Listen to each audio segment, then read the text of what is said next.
É um país subdesenvolvido, subdesenvolvido, subdesenvolvido, subdesenvolvido, subdesenvolvido, subdesenvolvido, subdesenvolvido, subdesenvolvido, subdesenvolvido. E passado o período colonial, o país passou... Abril de 1962. Estas imagens foram filmadas durante a Univolante, uma caravana da União Nacional dos Estudantes que percorreu o país para promover a discussão da reforma universitária. Com os estudantes, viajavam membros do CPC, Centro Popular de Cultura da UNE, que pretendiam estimular a formação de outros centros de cultura nos estados. A imagem da miséria contrastada com a presença do imperialismo. Essa era uma tendência típica na cultura daqueles tempos. Como demonstra esta música, a canção do subdesenvolvido, um clássico do CPC. Como integrante do CPC e responsável por estas filmagens, também paguei meu tributo ao nacionalismo da época, indo filmar em Alagoas um campo de petróleo que a Petrobras começava a explorar. Depois de passar por Pernambuco, a Univolante chegou a Paraíba no dia 14 de abril. 2 semanas antes, João Pedro Teixeira, fundador e líder da Liga Camponesa de Sapé, tinha sido assassinado. No dia seguinte à nossa chegada, realizou-se em Sapé, a uns 50 quilômetros de João Pessoa, um comício de protesto contra o assassinato. Elizabeth Teixeira, viúva de João Pedro, compareceu com 6 de seus 11 filhos.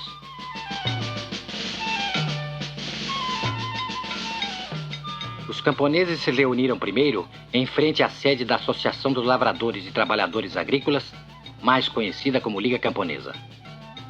Nessa época, a Liga de Sapé já era a maior do Nordeste, com mais de 7.000 sócios.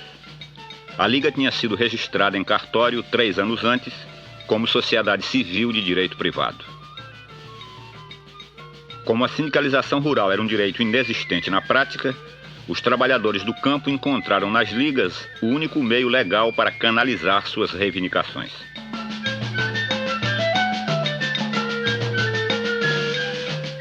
Elizabeth Teixeira tinha 37 anos. João Pedro morreu com 44.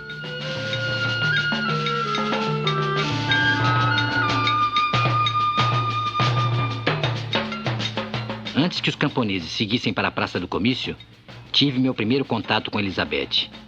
Uma curta entrevista dentro da sede da Liga. Aumento do foro, trabalho obrigatório sem pagamento, despejo sem indenização pelas benfeitorias e lavouras, uso da violência pelos grandes proprietários de terra. Na luta contra tudo isso, João Pedro forjou a unidade dos camponeses da região. Foi nesse dia que nasceu a ideia de um filme de longa-metragem sobre a vida de João Pedro Teixeira, que se chamaria Cabra Marcado para Morrer. Produzido pelo CPC da UNE e pelo Movimento de Cultura Popular de Pernambuco, o MCP, o filme seria realizado nos próprios locais e com os participantes reais da história. Elizabeth e seus filhos viveriam seus próprios papéis.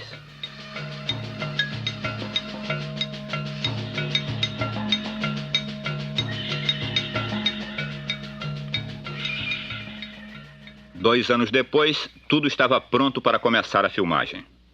Mas no dia 15 de janeiro de 1964, houve um conflito perto de Sapé, envolvendo de um lado policiais e empregados de uma usina, e do outro camponeses. 11 pessoas morreram no conflito. A região foi então ocupada pela Polícia Militar da Paraíba, tornando impossível a filmagem no local. Na emergência, fui obrigado a transferir as locações. E encontrei o lugar ideal em Pernambuco, no Engenho Galileia, onde tinha nascido a primeira Liga Camponesa em 1955.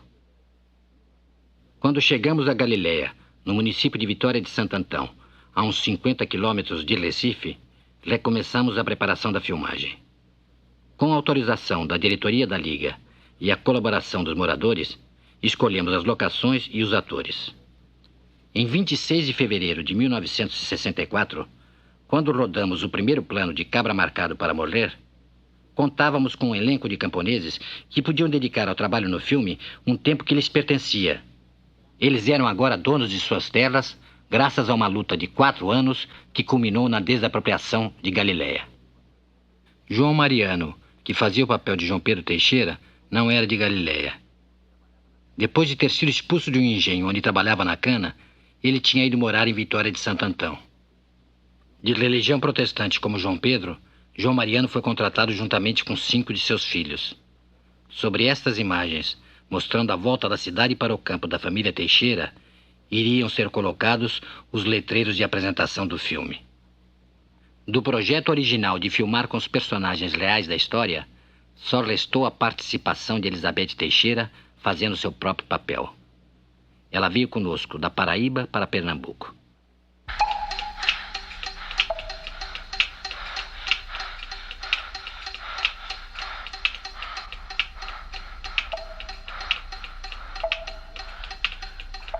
35 dias depois do início da filmagem, no dia 1º de abril, o trabalho foi interrompido pelo movimento militar de 64.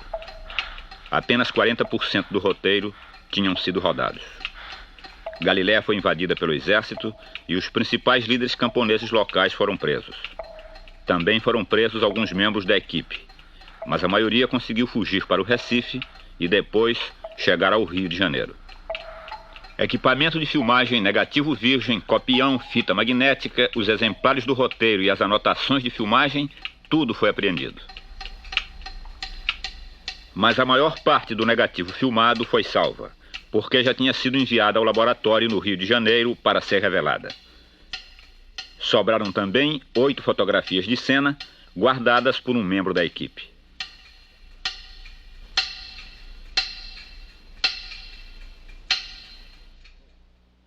Finalmente, uns 2 anos depois, consegui recuperar um exemplar do roteiro. Ele tinha sido resgatado por uma advogada das Ligas Camponesas da Paraíba no quartel em que esteve presa em agosto de 64.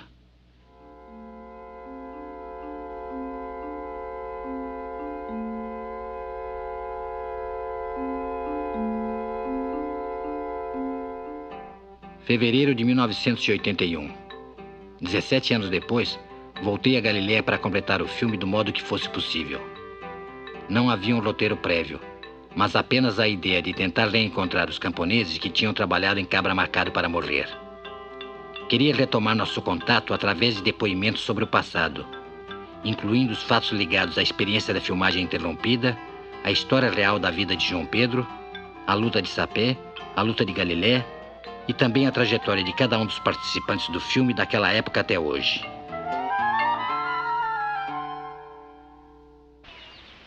Apenas 2 dos camponeses que iniciaram a luta de Galiléia ainda estão vivos. José Hortêncio da Cruz e João Virgínio Silva, que não sabe ler nem escrever e é uma espécie de memória da tribo. A primeira reunião foi ele. Mais o cunhado, o sobrinho e eu. Nós em conjunto aqui dentro do córrego, batendo um papo, aqui mesmo nesse sítio. Contei minha história, minhas ideias que eu tinha de fundamento de uma sociedade para beneficiar os defuntos, o povo.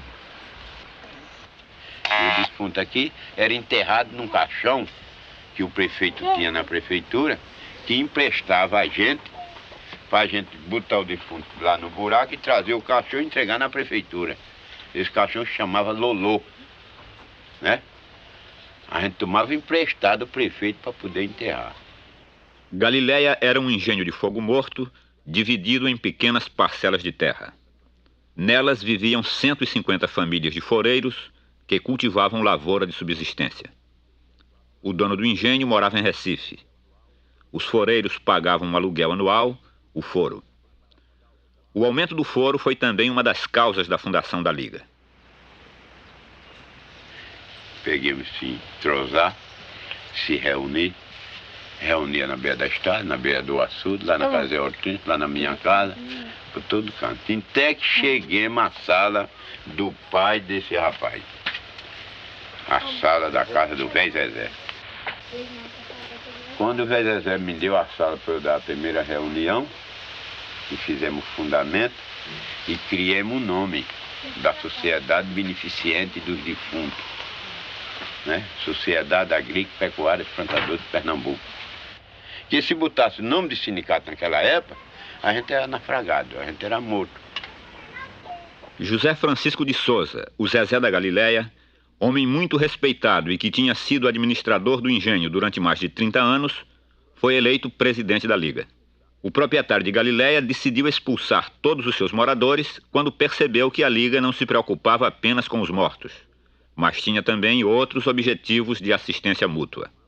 Os galileus partiram então à procura de um advogado para defender seus direitos. Então foi o meio que eu arrumei para procurar justiça, que eu não arrumei em Vitória, fui no Palácio da Justiça, arrumei. Foi com o presidente do tribunal, me deu Julião. Julião entrou, tomou conta e deu conta. Aí animou, aí danou-se a chegar gente. Que todo mundo que era expulso dos engenhos vinha se aparelhar. Em Galé tem uma sociedade que beneficia o trabalhador do campo. Tem um advogado e é macho, tá vendo? Aí o camarada vinha.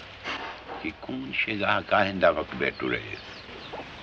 Depois de 4 anos, quando o senhor de engenho perdeu a esperança, ele inventou de vender a propriedade.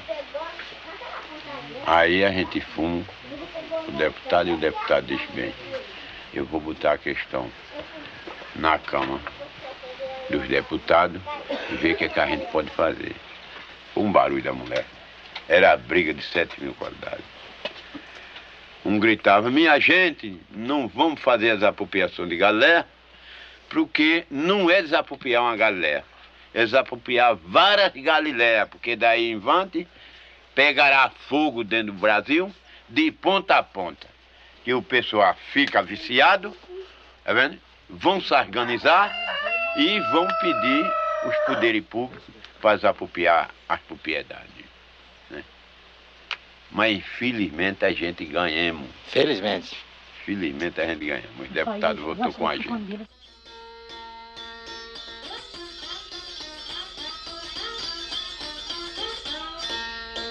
A desapropriação por interesse social de Galileia foi feita em dezembro de 1959, através de justa e prévia indenização em dinheiro, como determinava a Constituição.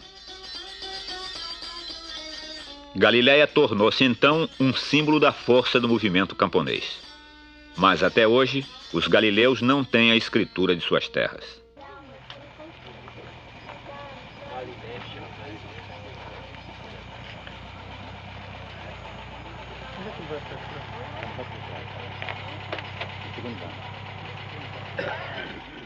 Logo após nossa chegada a Galileia, improvisamos a projeção do material filmado em 1962 e 64 para a comunidade do Engenho. Os atores do filme eram nossos convidados especiais para a projeção. José Daniel do Nascimento, 67 anos, mudou-se para Galileia depois de ter sido expulso de um engenho vizinho. Um de seus filhos tinha chupado um pedaço de cana sem autorização do patrão. Brás Francisco da Silva, 52 anos, foi um dos líderes da luta de Galileia. Hoje não mora mais aqui. Teve que fugir em 64 e agora dificilmente aparece. Quem chega para cumprimentar João Virgínio é Bia, 56 anos, que saiu de Galileia em 1975 e nunca mais voltou aqui. Ele é vigia de uma pedreira depois de ter sido vigia de usina. João Mariano Santana da Silva, 59 anos, que fazia o papel de João Pedro, não punha os pés em Galileia desde 64. E essas pessoas ele só encontra raramente na feira de Vitória de Santo Antão, onde ainda mora. João Mariano veio acompanhado de seus netos. O material foi mostrado exatamente como tinha sido filmado. Fora de ordem, com cenas incompletas, cenas repetidas, claquete, etc. Não fale dele não, que ele tá aí atrás desse homem, né, filho? É uma noite de sábado. Única ocasião em que poderíamos juntar esses trabalhadores, alguns vindos de longe, para verem a projeção. Tá vendo? Tá tomando muita cachaça de bico. Esse é Mariano. Esse é não. Não, eu sou Mariano. É Mariano, velho? Não é Mariano, você faria. É, que ele pegou no fundo também? É. Oi. É Mariano mexendo. Olha ele aí. Se não é mesmo. O que mais despertava o interesse dos galileus era a identificação dos participantes da filmagem 17 anos mais moços. E vão brigar? Pega. Epa. E vão brigar? É uma autoridade da vida.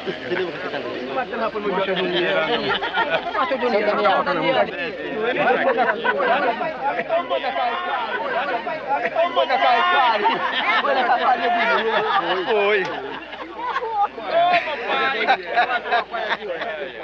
Zé Daniel ainda vive em Galiléia. Além de ator, sua casa foi utilizada como principal locação do filme, a casa de João Pedro. O senhor gostou de ter visto o filme outro dia? O senhor gostou do filme que o senhor viu sábado? De sábado? É. Foi muito bom. O que o senhor achou? Eu achei muito bem. Achei interessante o serviço. É. Porque todo quanto tinha se portado no serviço. Agora, senhor Daniel, o senhor ficou crente quando? Foi crente depois da Revolução. Não foi no 1º de abril? Foi. E a 25 de maio daquele mesmo ano. Eu me entreguei para Jesus até hoje. Que igreja que o senhor é? Batista? Qual é a igreja do senhor? Assembleia de Deus. Assembleia de Deus. Assembleia de Deus. Olha, Brian. Rapaz maior Eu não, menino. E o senhor lembrava do filme que o senhor viu outro dia? Ah, lembrava demais, né? Porque aquilo nós estávamos fazendo todo prazer, né? O que o senhor achou? Achei muito bom. Bom, mesmo só foi ruim por causa daquele som que levaram, né? Brás Francisco da Silva é o único dos atores do filme que prosperou. Em seu sítio de 4 hectares, ele produz verduras que vende no Ceasa do Recife. 6 de seus filhos estão em São Paulo e 3 moradores o ajudam no trabalho. Dando duro desde os 8 anos na lavoura, Brás se confessa cansado e quer vender o sítio. Tá querendo vender mesmo? Tô querendo vender mesmo. É. Parecendo quem compra, quer comprar? Quem sou eu? Tá vendendo por quanto? Base de 3 bilhões pra adiante eu vendo. De 3 bilhões pra lá. Brás, conhecido pelos vizinhos como João, fugiu de Galiléia em 64 e mudou de nome, para evitar perseguições. Desiludido com a atividade política, Brás não gosta mais de Galiléia, nem de lembrar as lutas do passado.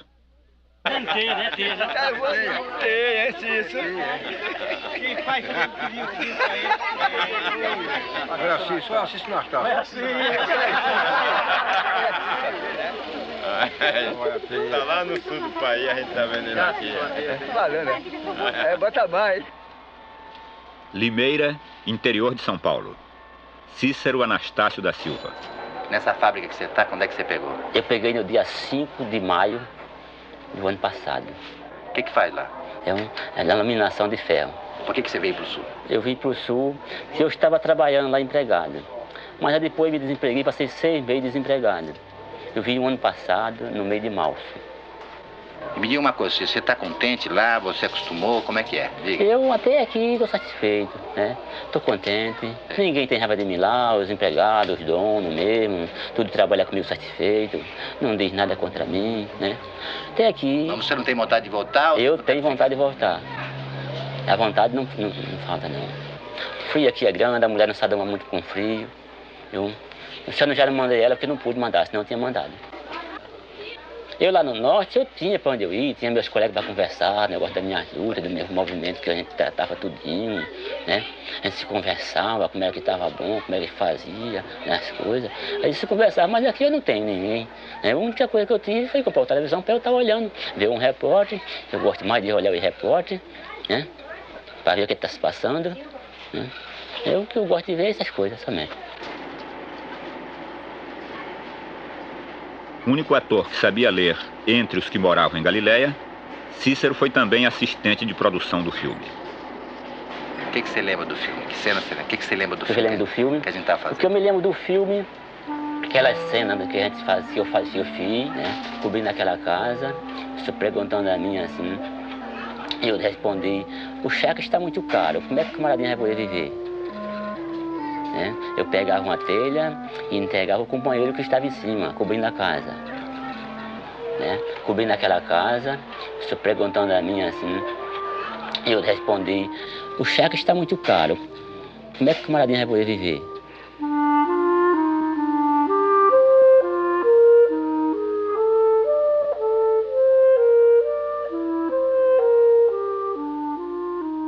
Você tinha esperança que a gente voltasse para completar o filme ou não? Eu sempre tinha essa esperança, que ia voltar para a gente completar o filme. Eu sempre pensava nisso, minha mãe já era viva, mas meu filho, não tem naquela época minha mãe era viva ainda. Esse tempo não chega mais não, eu digo, chega. Você só não vê aquele que morrer, mas aquele que não morrer, vê.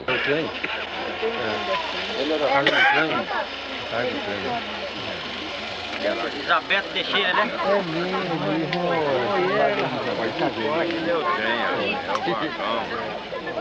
Mesmo não tendo visto Elizabeth Teixeira desde 64, os participantes do filme logo a reconheceram. Elizabeth estava desaparecida há 17 anos. Nem sua família, nem seus antigos companheiros da Liga de Sapé sabiam onde ela se refugiara. Abraão, seu filho mais velho, era o único que sabia. Fui procurar Abraão em Patos, no sertão da Paraíba, onde ele é jornalista. Depois de fazer muitas exigências, Abraão concordou em levar a equipe de filmagem à casa de sua mãe.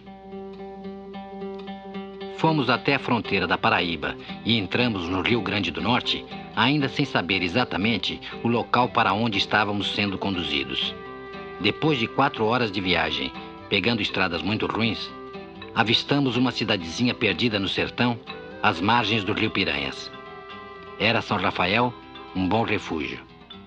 Situada a uns 300 quilômetros de Sapé e a mais de 500 quilômetros de Galiléia, a cidade tem menos de 3.000 habitantes e nem mesmo a televisão chega lá.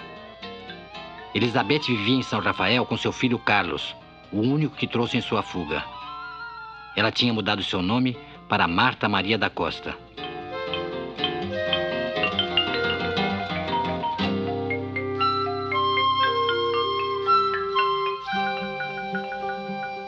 Elizabeth não esperava a minha chegada. Comecei nossa conversa mostrando as 8 fotografias de cena que sobraram da filmagem.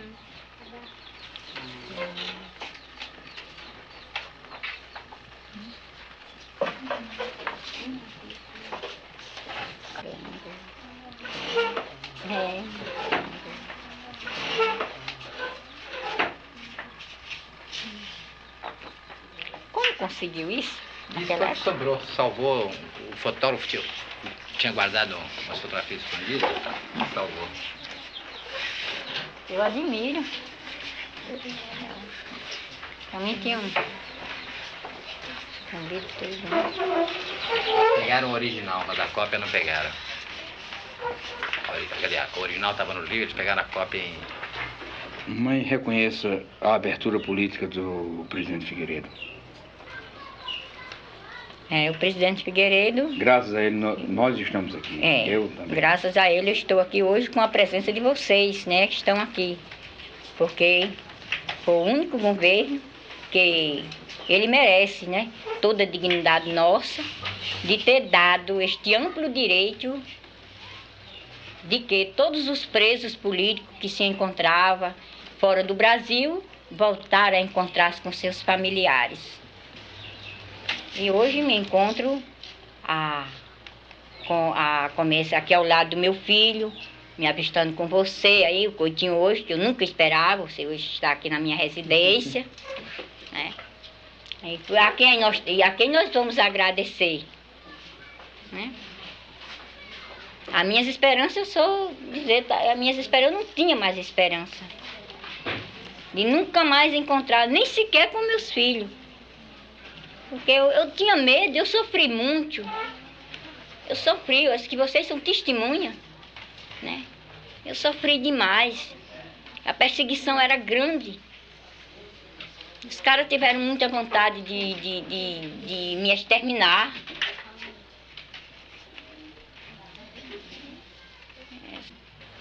A senhora está há muito tempo aqui? Estou. Há 16 anos. 16 anos que veio para cá. Depois, daquele movimento, eu tive que fugir para aqui, não sabe? Vi a coisa ficou um pouco... Já mesmo era perseguição todos. Não podia conseguir ficar ali no Recife. Quando eu cheguei aqui, aí a coisa melhorou mais sobre, né? Sobre a perseguição. Eu escondido, ninguém sabia quem eu era.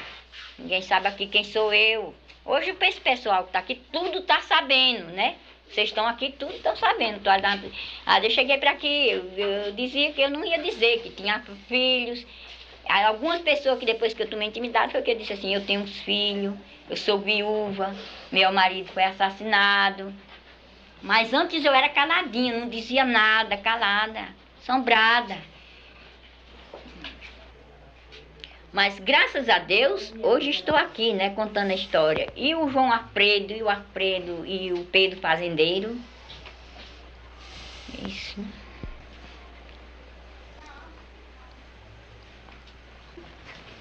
Diga, não é lhe orientando politicamente.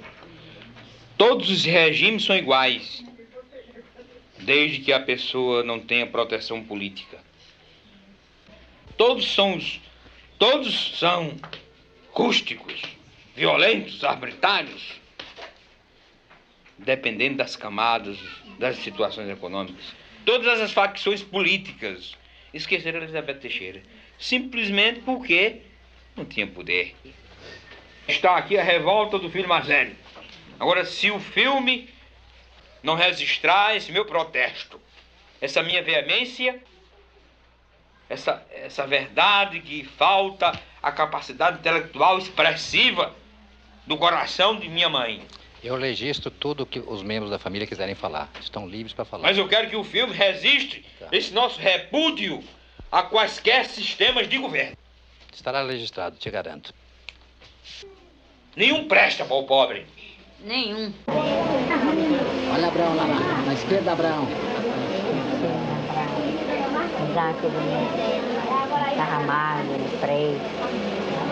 Na noite desse mesmo dia, projetamos para Elizabeth, seus 2 filhos e seus vizinhos os filmes do passado.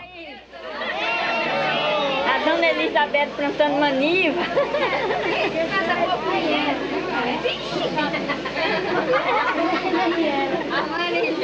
Abraão assistiu à projeção sem interferir.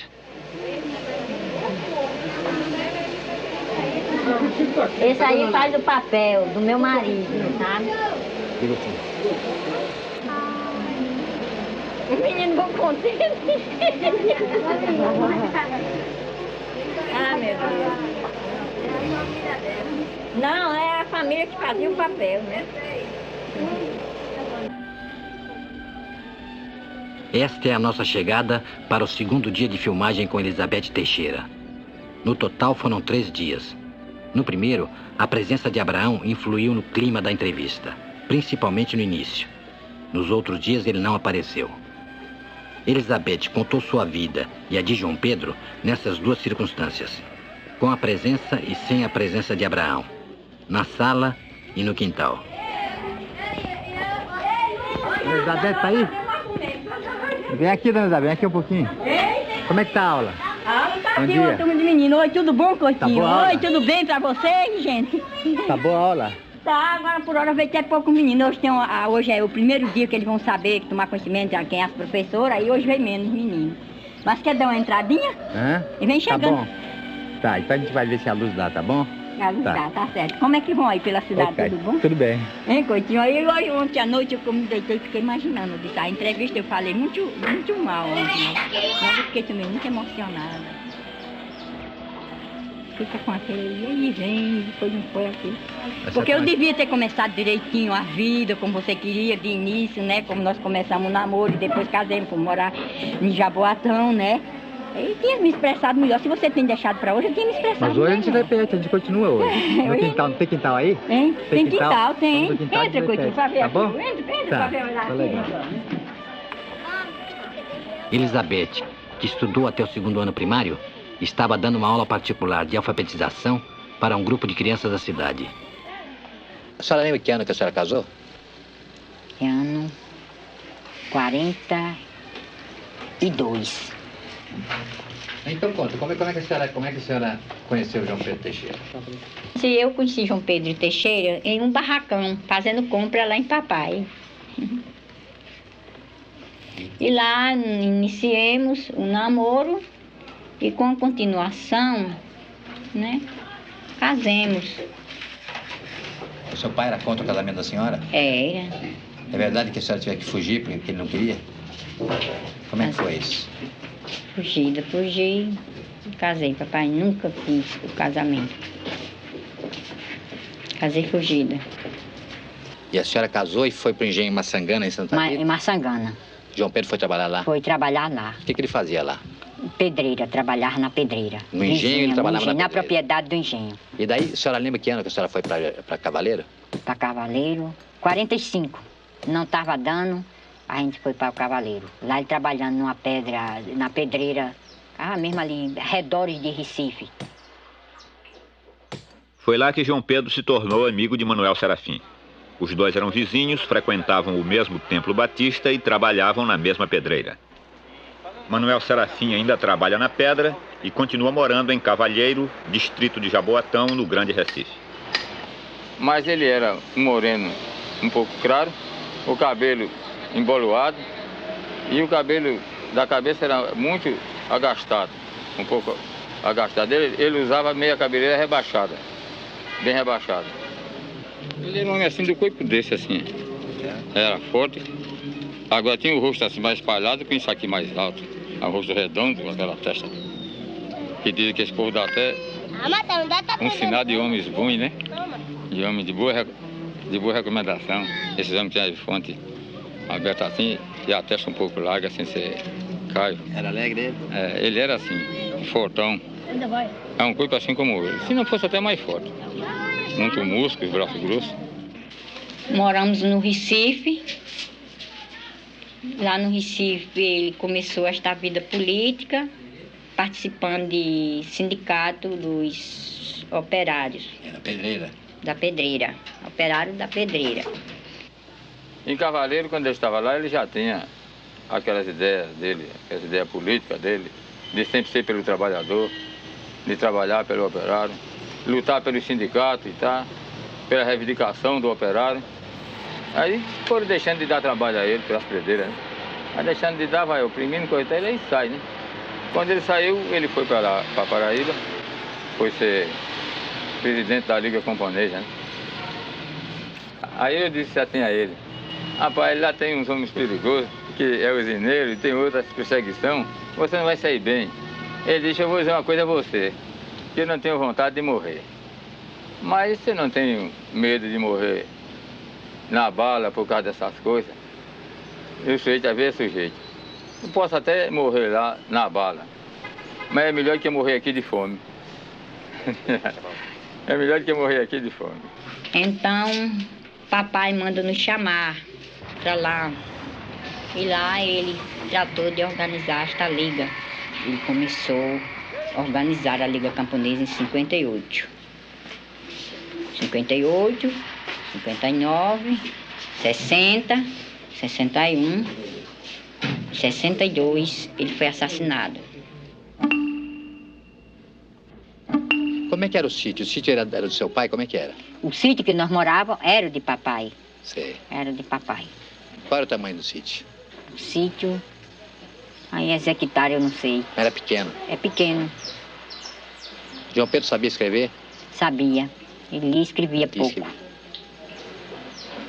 Quando a senhora casou, ele já era crente? Não. Ele ficou crente depois? Depois. Em Jaboatão? Foi. É. Em Jaboatão foi que ele se dedicou aos crentes. Passou porção de tempo como crente. Depois ele dedicou-se à política, ficou mais ao lado assim das ligas e abandonou a crença. Até que um dia, quando ele foi preso pelo exército, então eles fizeram várias perguntas dentro da Bíblia e ele respondeu tudo.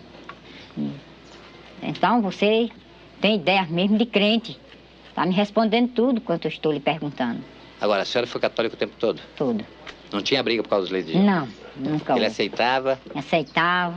Falava o seguinte, que não batizava os meninos. Os meninos ficavam tudo pagando. Eu aceitava. Não havia problema, não. Trabalhava no sítio.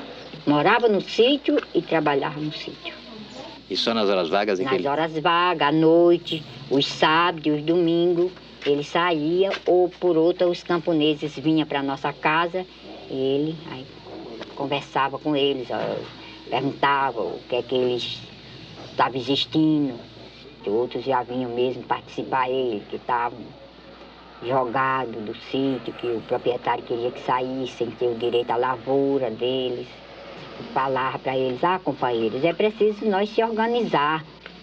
Nós organizados poderemos acabar com esse estilo do proprietário tomar nossas lavouras. Mas enquanto nós não se organizar, ele toma e fica tomado. Dia de feira, era a reunião de lá e ele ficava na feira convocando os camponeses. E eu ficava mais na liga, carimbando as carteiras, assinando, perguntando quem queria se associar, quantos meses queriam pagar e quanto.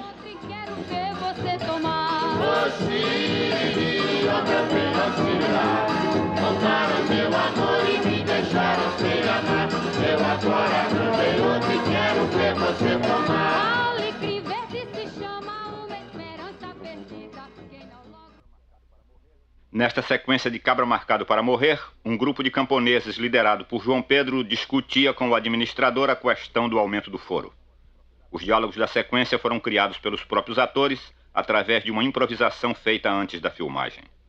Que história é essa? Vocês não deviam ter vindo de comboio. Quando é para pagar o foro, só vê um só. Isso é feio para vocês. Eu vou mudar a situação da moradia de vocês. Tá muito perto um do outro. Nós estamos pagando direito, mas o senhor quer para mais da conta. João Pedro, você é o cabeça, hein? É quem inventou essas ideias. Ele não é o cabeça, mas pelos alcances do acordo que está ocorrendo, ele pode fazer um apelo razoável com o que é merecedor.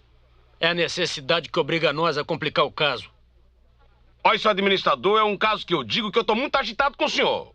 Tá revoltado? Não devia. Seu filho morre do enterro. Sua mulher adoece e bota na maternidade. Nada falta pra vocês. O senhor tá muito fraco. Precisa de uma conclusão mais forte. Você pensa pouco. Parece que tá doido. Não tem ideia no juízo. Você é meio bruto. Você se atrapalha. Eu quero resolver essa parada com o senhor. Não vê que o senhor de engenho não morre, administrador não morre. Só quem morre é camponês. Seu Vieira, nosso caso não é brigar com o senhor, mas nós não podemos pagar o aumento. Você sabe que vocês são meus, eu sou de vocês. Quero que vocês fiquem satisfeitos comigo. Eu não quero brigar. A terra é da gente tudo. Mas essa ideia de não aumentar o foro não assino agora. Só posso assinar quando o patrão chegar da capital daqui a uma semana. Eu tenho que cumprir as ordens do patrão. Bom, pode esperar uma semana, não é? Conforme a resposta do patrão, nós damos nossa resposta.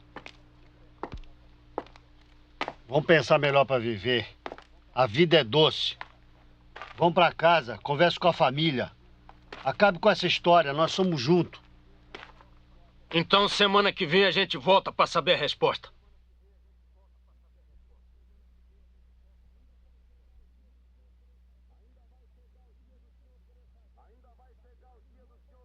Ainda vai chegar o dia do senhor querer fazer do que está fazendo e não poder. Daí o pai da senhora brigou com o João Pedro? Não falava? Brigou. Não procurava mais? Brigou e... Conversa de papai que ele queria tomar a terra. Sei. Queria tomar o que era alheio.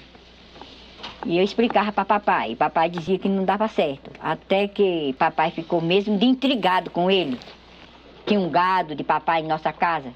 Papai tinha mando esse gado dar para casa para a gente tratar e ter direito a um leite. Aí Papai mandou tirar o gado lá de casa. E fez o sítio vendido, ao Antônio Vitor, que era pra gente se retirar. Papai dizia, ele procure terra, toma um pedaço de terra por aí e vai morar aí na terra. Aí havia muitas injustiças por ali. Que tipo de injustiça? Tipo de injustiça era assassinar o homem do campo, era jogado para fora sem ter direito a nada, era botar perseguições, haver perseguições no homem. O homem ficava de uma maneira que não podia nem sequer sair para o trabalho, perseguido, vendo morrer. As injustiças maiores, as famílias ficaram abandonadas no campo. E eles tomaram a lavoura.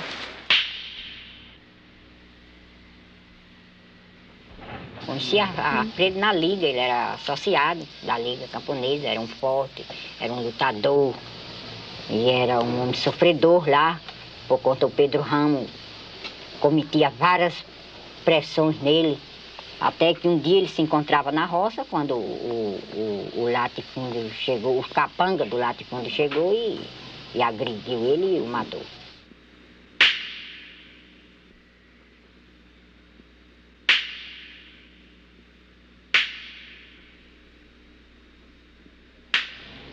E quando eles vinham assim, jogavam pedra na porta, a senhora cantava um coco, é verdade isso? Jogavam pedra, batiam na porta, para ele abrir a porta, chamavam. Dizia que o advogado estavam aí esperando por ele. A senhora lembra do coco que a senhora cantava com seus filhos? Lembro. Como é que era?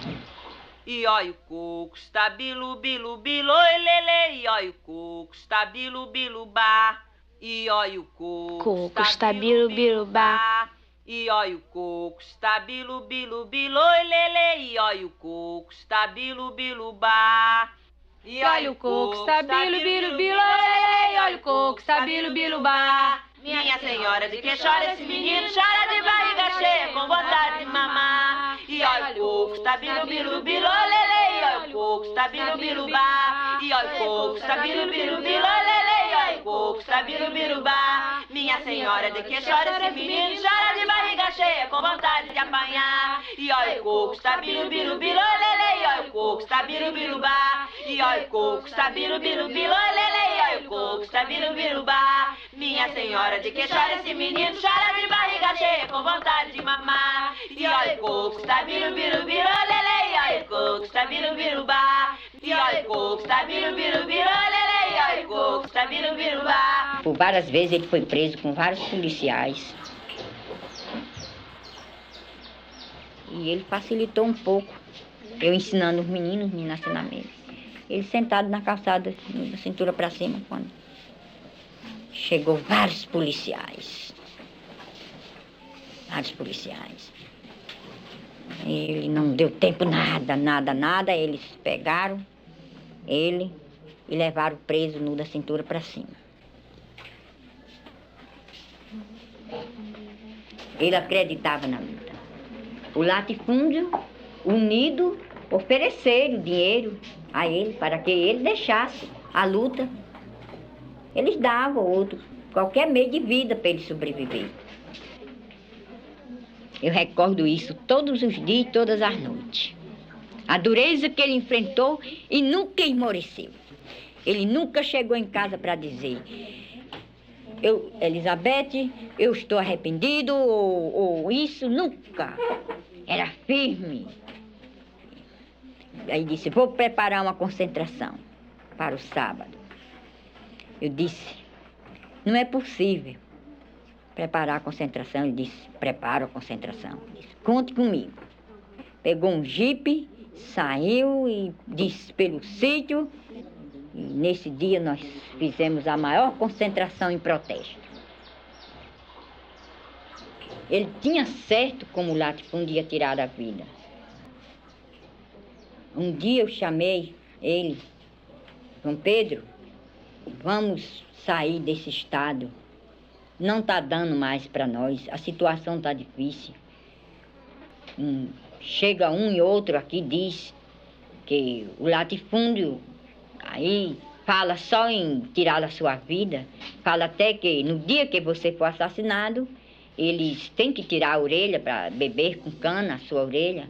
Não é possível uma coisa dessa. Vamos ver se retirar daqui, vamos ver se nós vamos para o sul.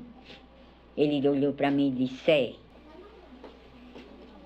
você e meus filhos está aí. Tirei em retrato, fico como lembrança, mas que eu não me acovardo. Sei o que a minha vida eles vão tirar, tenho certeza. Eu vejo o ódio na cara do latifundo. Para onde eu passo, eu ouço resmungar e vejo a ira tirana que eles estão de mim. Eu sei o que vou tombar, eles vão me tirar a vida. Agora, tem uma coisa que eu digo a você. Tiram a minha vida covardemente.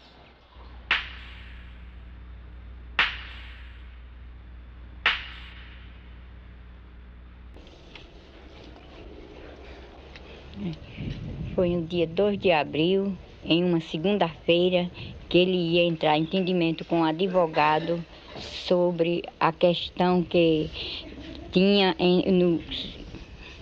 sobre o terreno que nós morávamos, que estava em desentendimento com o proprietário. Ele tinha recebido o chamado do advogado e neste dia ele aproveitou e trazia o livro do menino mais velho, que ia fazer a admissão. Ele conduziu os livros de admissão, não é isso? É. Doutora Elizabeth Teixeira, que você é uma doutora para mim. Isso é uma escola. Isso é sobretudo para mim, a minha força de existência, a minha razão de viver. De conversar com o doutor Eduardo Coutinho, de brigar com ele por 100 mil cruzeiros, por 50 mil cruzeiros, por 10 mil cruzeiros, por 20 mil cruzeiros, por 100 mil cruzeiros. Eu sou capaz de brigar até por 10 milhões de cruzeiros, se for o caso. Por quê? Além de ter um pai santo, tem uma mãe, vocês estão vendo. Muito obrigado aí. A intervenção. Continue. Quando ele foi assassinado naquela estrada Café do Vento, os tiros atingiram até os livros que ele trazia. Não só os tiros, como o sangue.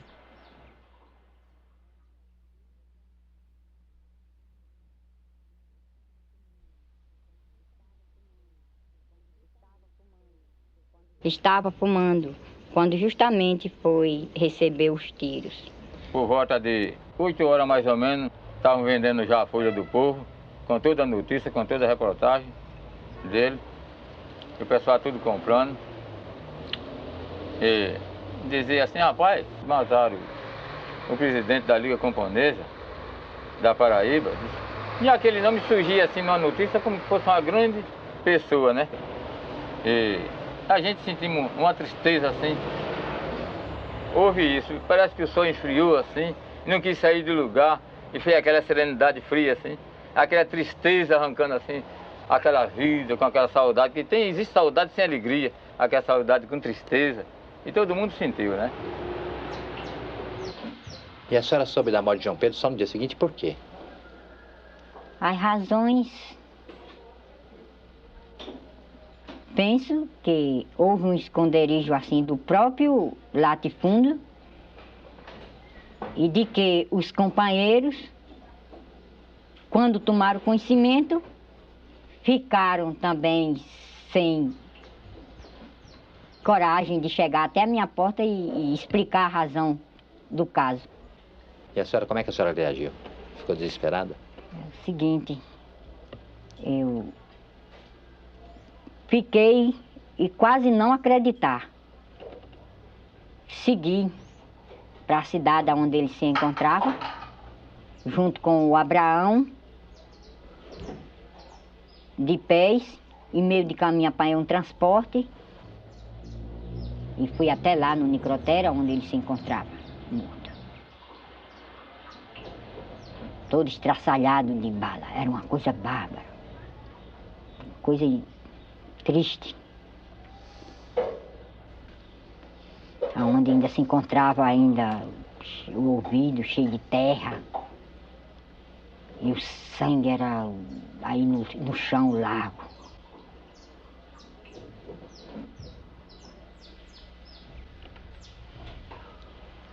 E eles nunca foram punidos, os criminosos, né? Nunca. Por punição.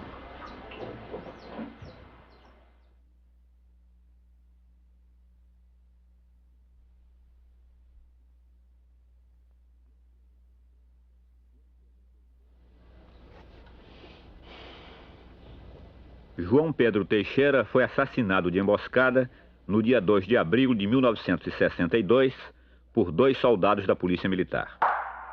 Também participou da emboscada o vaqueiro de uma fazenda do latifundiário Aguinaldo Veloso Borges, suplente de deputado estadual.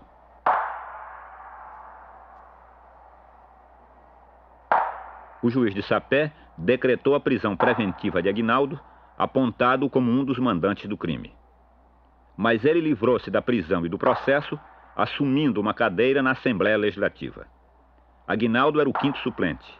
Um deputado e 4 suplentes renunciaram no mesmo dia para permitir a sua posse.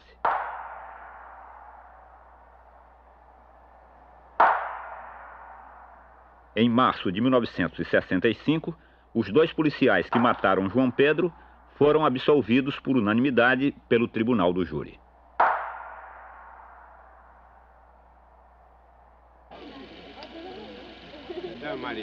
Não, lá em casa não. Lá em casa.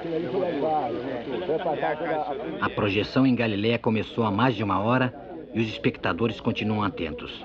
João Virgínio e sua mulher, Brás, Bia, Zé Daniel, João Mariano.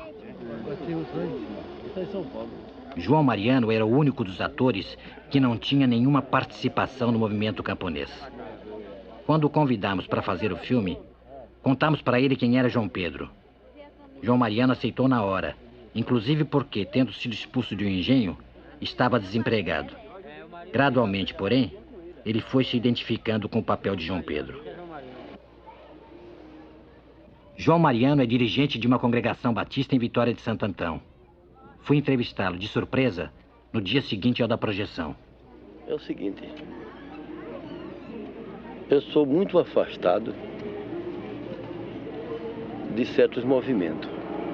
Eu caí nesse movimento, por exemplo, quando eu já, há 16 anos passado, que eu via pelo engenho, que chegou esse movimento revolucionário. Um momentinho só. Tá com som, tá com vento. Tá com vento não, tá claro. Bem, você pode falar o que você está falando, que é perfeito.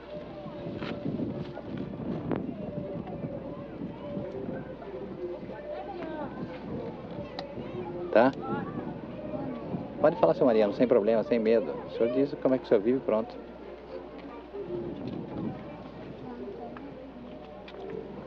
Não, seu Mariano.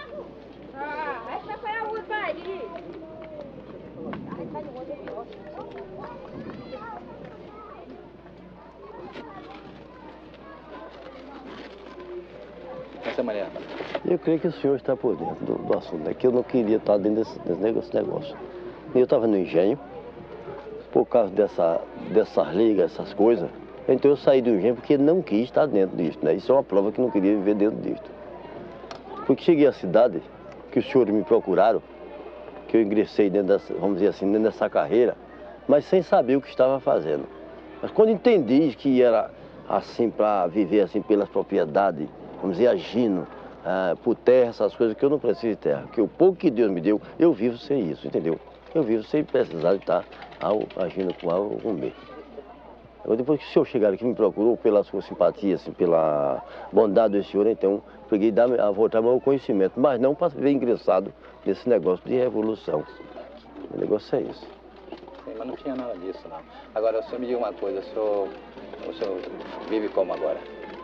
Eu vivo do meu por meu, não sou sujeito a senhor de jeito e não tampouco quero me intervir com nada de senhor de jeito, entendeu? Minha vida é essa. E o senhor era crente naquela época? O senhor é católico? Desde já.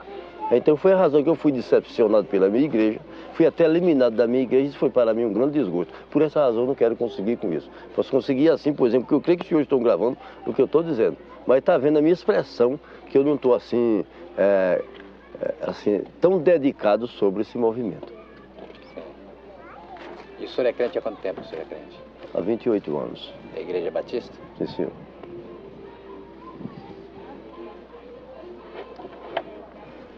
Porque dizem na primeira todos caem, na segunda quem quer, cai quem quer. Eu já fui decepcionado pela minha igreja. Passei novamente, o que eu estou fazendo? Por que você foi decepcionado? Porque a igreja não quer dentro desse movimento, porque isso é um movimento revolucionário. E eu não quero revolução comigo, meu negócio é calma. O senhor com o seu e eu com o meu, cada um vive a sua vida, que eu vivo a minha vida, entendeu? O negócio é isso. O senhor tem uma bodega em casa também para ajudar? Arneira. Agora, seu Mariano, o senhor não foi prejudicado porque fez o filme, não foi? Não fui prejudicado pelo filho. Quer dizer, que fui prejudicado pelo senhor de engenho, lá.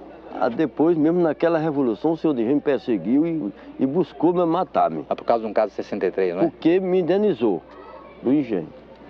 Isso não foi sobre esse trabalho. Não foi. Sobre esse trabalho, eu finalmente fui chamado por ninguém. Não passei por decepção, passei unicamente da igreja.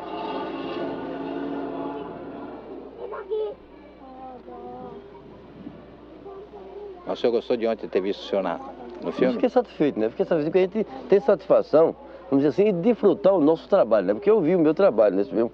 Uma coisa assim, natural. Não foi uma coisa natural, não foi coisa que prejudicasse A ou B. Até o que eu vi, vamos dizer que foi uma coisa que eu fiquei satisfeito, porque vi o fruto do meu trabalho.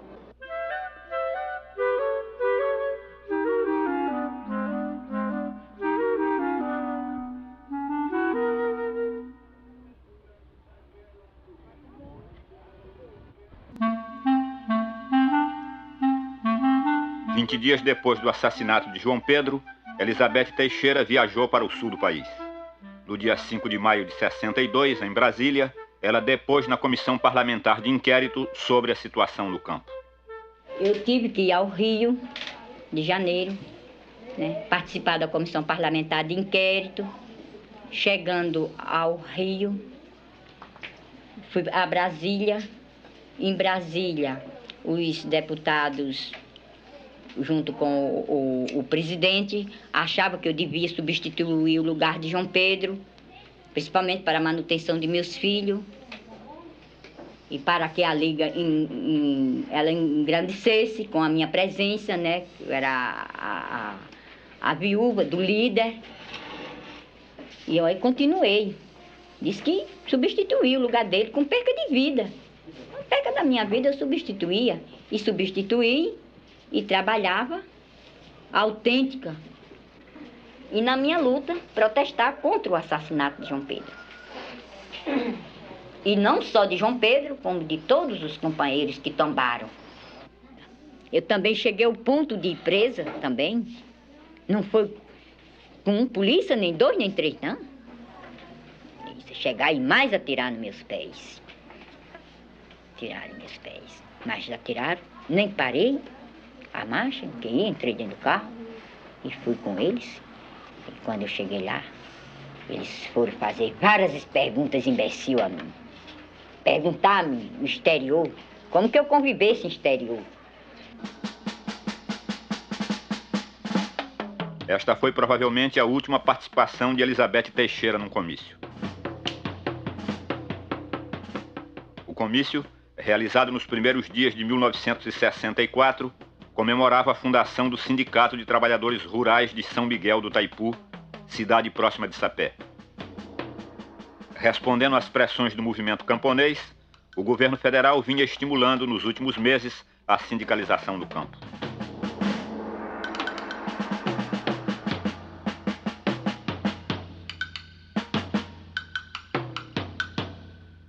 Duas semanas depois desta manifestação, houve o conflito perto de Sapé que impediu as filmagens de Cabra Marcado para Morrer na região.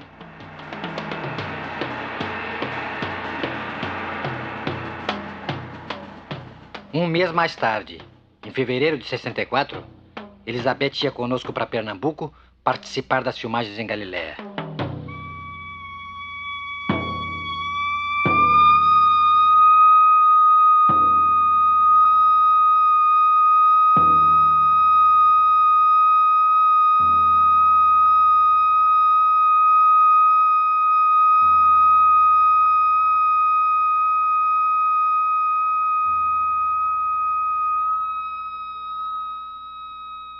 Estas foram as últimas cenas filmadas de Cabra Marcado para Morrer na noite de 31 de março de 1964.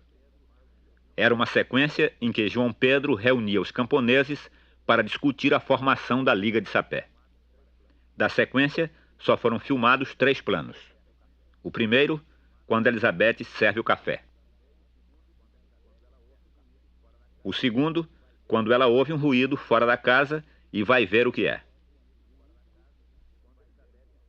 E o último, quando Elizabeth volta e avisa assustada. Tem gente lá fora. Tem gente lá fora. Tem gente lá fora. Tem gente lá fora. Tem gente lá fora. Tem gente lá fora. E aí? 31 de março, né? 31 de março, a gente fica aqui encurralhado pelo exército. Não o exército daqui de Pernambuco, mas sim o exército da Paraíba. Todo soldado quando chegava aqui era desconhecido, que ninguém conhecia. E entraram de pés. Eles não entraram em carro, não. Entraram todo mundo de pés. Encheu por aí. Era soldado por todo canto. Todo mundo correndo, todo mundo dentro das matas, dentro das capoeiras. E a procura só de 3 pessoas. João Virgínio, Zezé, Rosário. Só essas 3 pessoas que eles queriam. O pessoal do filme ele queria também, mas não pegaram também. Ah, esse é que era o povo que ele mais desejava. Era o povo do filme. Onde era a casa que a gente filmou, do seu pai? Era ali, a casa era mesmo ali. Então a casa já não está mais no lugar, porque a casa era muito velha. Aí tiramos para fazer em outro lugar. A casa de Zé Daniel, no filme, era a casa de João Pedro. E nela também se guardava o equipamento de filmagem. Eu subi a mata, atravessei, cheguei em cima, no campo. Eu gritei para um filho de Daniel. Duda, ô Duda, avisa os meninos lá que a turma vem, a tropa vem todinha ali atrás. Chega já aí. Duda subiu, estava jogando futebol, peladazinha, né? Deu o recado, vocês saíram. Aí eu atravessei o campo. Eu olhei, eles não vinham, eu atravessei o campo. Quando eu cheguei lá, vocês já iam subir na serra do outro lado. O povo que estava no filme já tinham saído. Se esconderam numa mata aqui detrás desse morro. As tropas chegou, quando de lá eu olhando, aí chegou logo 3 caminhões do exército, mais ou menos às 8 horas da noite. Eu só vi era os barcos dentro de casa. Então o exército virou todo o móvel de dentro de casa, virou banco de perna para cima, mesa de perna para cima, cama, tirou os colchões da cama, virou tudo no meio da casa. A barriga de farinha, que nós botava farinha numa barriga grande, de tábua, ele jogou no terreiro, na porta da cozinha, uma panela de macaxeira que estava cozinhando para a gente comer. O exército quebrou no terreiro da cozinha e arrebentou as malas da gente, as maletas todinhas, as malas da minha irmã. E levou o motor, levou o caminhão no motor, levou as lâmpadas todinhas do filme, levou as macas que estavam no terreiro, aquele material todo levou.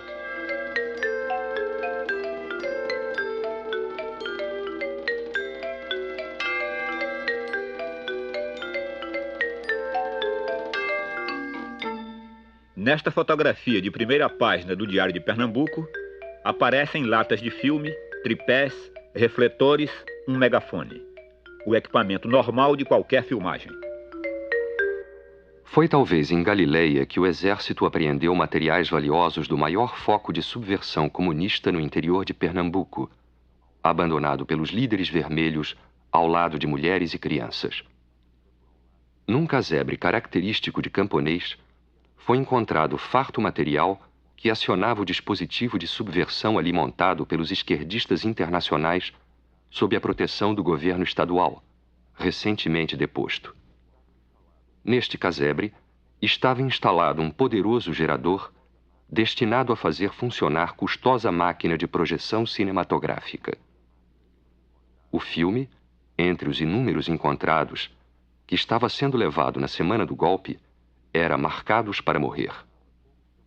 A película ensinava como os camponeses deviam agir de sangue frio, sem remorso ou sentimento de culpa, quando fosse preciso dizimar, pelo fuzilamento, decapitação ou outras formas de eliminação, os reacionários presos em campanha ou levados à Galileia, ao interior do estado. Enquanto isso, um sociólogo pernambucano, que pediu para omitir seu nome, iniciou a elaboração de um plano a ser aplicado ao referido engenho, a fim de ajudar na mais rápida possível recuperação moral e social da sub-raça a que os comunistas quiseram reduzir os camponeses de Galileia. Foi Zé Daniel quem nos guiou para um esconderijo no mato. À noite, as tropas se retiraram para a Vitória de Santo Antão. Sim, de noite, nós estivemos tudo junto lá na mata, e quando eu tarde da noite, chegaram os meninos gritando: meu pai, ô meu pai, meu pai, ô meu pai. Eu queria com vontade de ir. Não vai lá, eu com vontade de vir. Venha tomar café, o povo já foi-se embora. Pai Zé Feliciano dizia: pai Daniel, venha pra casa, venha tomar café, o povo já foi-se embora. Eu queria ir. E o senhor não respondia por quê? O senhor não respondia, coitinho que tá lá. Não vai dar não, não vai não. Aí eu queria... A gente falava para o senhor não responder porque o exército podia estar lá ainda, né? Podia estar caído. Eu disse: não vai não. De manhã bem cedo, nós saímos do mato juntamente com Elizabeth e nos despedimos dos camponeses. Divididos em grupos de 3, subimos pelas colinas e fomos sair na estrada para Recife, alguns quilômetros adiante. Aí, cada grupo tomou separadamente um ônibus e conseguimos todos nós chegar a Recife. Só mais tarde soubemos que 5 membros da equipe que preferiram ficar em Vitória de Santo Antão tinham sido presos. O exército voltou a Galileia pouco após nossa partida. Nesse mesmo dia, 3 de abril, Zé Daniel se entregou. Eu vim entregar ao senhor. Sim, no princípio eu disse a ele, eu digo: olha, eu peço pelo leite que o senhor mamou da mãe dos senhores. Peço pelo amor de nosso Senhor Salvador Jesus Cristo. Que o senhor veja que eu tenho algum caso dentro, com modo de ser preso. Ou apanhar, o senhor passa uma bala, 2, 3, conforme tu aguentar. Ele disse: Antônio, você só tem medo de ser preso. Eu digo: tem, senhor. Porque para isso eu venho respeitando homem, menino e mulher. Para ser respeitado também. Eu como um homem velho, fraco, sou fraco, graças a Deus, pobre é o diabo. Eu digo: mas como um homem fraco, mas vivo em riba do meu respeito, também quero morrer honrado e respeitado. Porque eu soube que o senhor queria me ver. Eu vim para morrer no meu terreiro. Mas não para ser preso nem apanhar. Porque eu sabendo para ser preso ou apanhar, eu morro os tacos caindo em riba da terra, pulando de taco por taco. Mas não me entrego. Aí pegou o sargento Sarado: seu Daniel, me diga onde está as armas daqui. Bem, eu digo: tirando aquela arma que o senhor levou da minha casa, e outros que tem por aí, espingarda de tapa de gato para matar algum passarinho por fio comer, é as armas que habitam dentro da Galileia. Não, seu Daniel, dessa metralhadora, eu digo: dessa eu nunca tinha visto. Que eu veio falar em metralhadora, mas nunca tinha visto. Estou vendo agora na mão dos senhores. Que eu tinha vontade de ver, mas nunca vi. Com a ajuda de Zé Daniel, nós tínhamos escondido a câmara de filmagem numa espécie de gruta, no meio do mato. A câmara foi a última peça do equipamento descoberta pelo exército. Essa pedra aí. Pode descer. Agora pode explicar onde é que está. Aí debaixo dessa pedra aí. O que é que estava debaixo dessa pedra aí? A máquina que firmava estava debaixo dessa pedra. Ele perguntou, eu digo: aí nós descemos pela varedinha, que eu não quis dizer, eu digo: mas vamos ver, eu não quis explicar que sabia. Mas vinha pela varedinha, eu digo: a varedinha aqui, eu digo: acho que eles desceram por aqui, mas não expliquei que tinha botado. Mostra lá onde é que era. É a varedinha. Aí cheguei, vi a varedinha, nós afundando.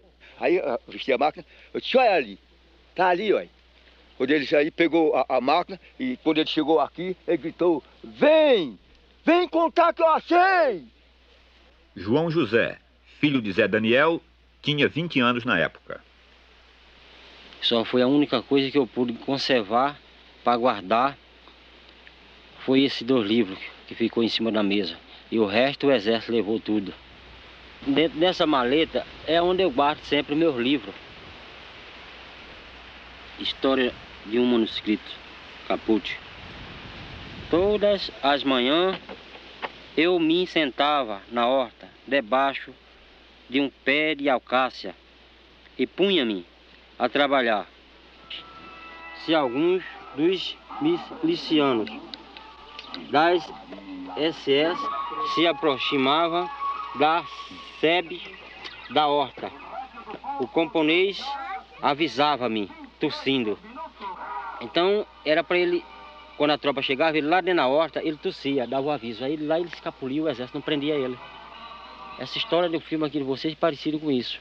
Quando tinha de ir à frente de batalha, eu confiava o manuscrito de Caput ao meu amigo Romão Chucena, que o escondia num buraco da parede do chiqueiro. Eis de ficar sempre grato ao camponês Romão Chucena e à sua jovem nora por me terem auxiliado a salvar o meu perigoso manuscrito das mãos da Gestapo. E esse livro daí você relacionou com o filme, né? Foi, é do menino, é de vocês. Foi um de vocês que deixou. Quem é esse livro? Eu não sei. É? Ficou em cima da mesa quando eles saíram. Há quantos anos você guarda esse livro? Há 17 anos. E esse aqui também. Sei. Inclusive tem o nome de Fernando Duarte. Que era aquele Fernando Maguinho, não era? Que é o fotógrafo do Sim, filme. deve ser, né? Fotógrafo. Então eu disse, deve ser dos meninos do filme. E ainda tem negócio de máquina de filmagem, essas coisas, eu deixei dos meninos do filme. Aí guardei todos dois. O capitão do exército pelejou para levar isso aqui. Porque tem uma história da guerra mundial, da Rússia, sei o quê. Ele pelejou para ficar. Eu disse, não senhor, esse livro é meu. Ele disse, não é seu. Esse livro é dos cubanos, rapaz. Eu disse, não senhor, esse livro é meu. Quem era os cubanos? Era vocês, ele culpando vocês. Achando que a gente era Sim, cubano? pensava que vocês eram os cubanos barbudos que estavam fazendo uma filmagem aqui, né? Lá naquela época, em 64. Então eu disse, não senhor, aqui não tem nada cubano, não tem comunista, tá ouvindo?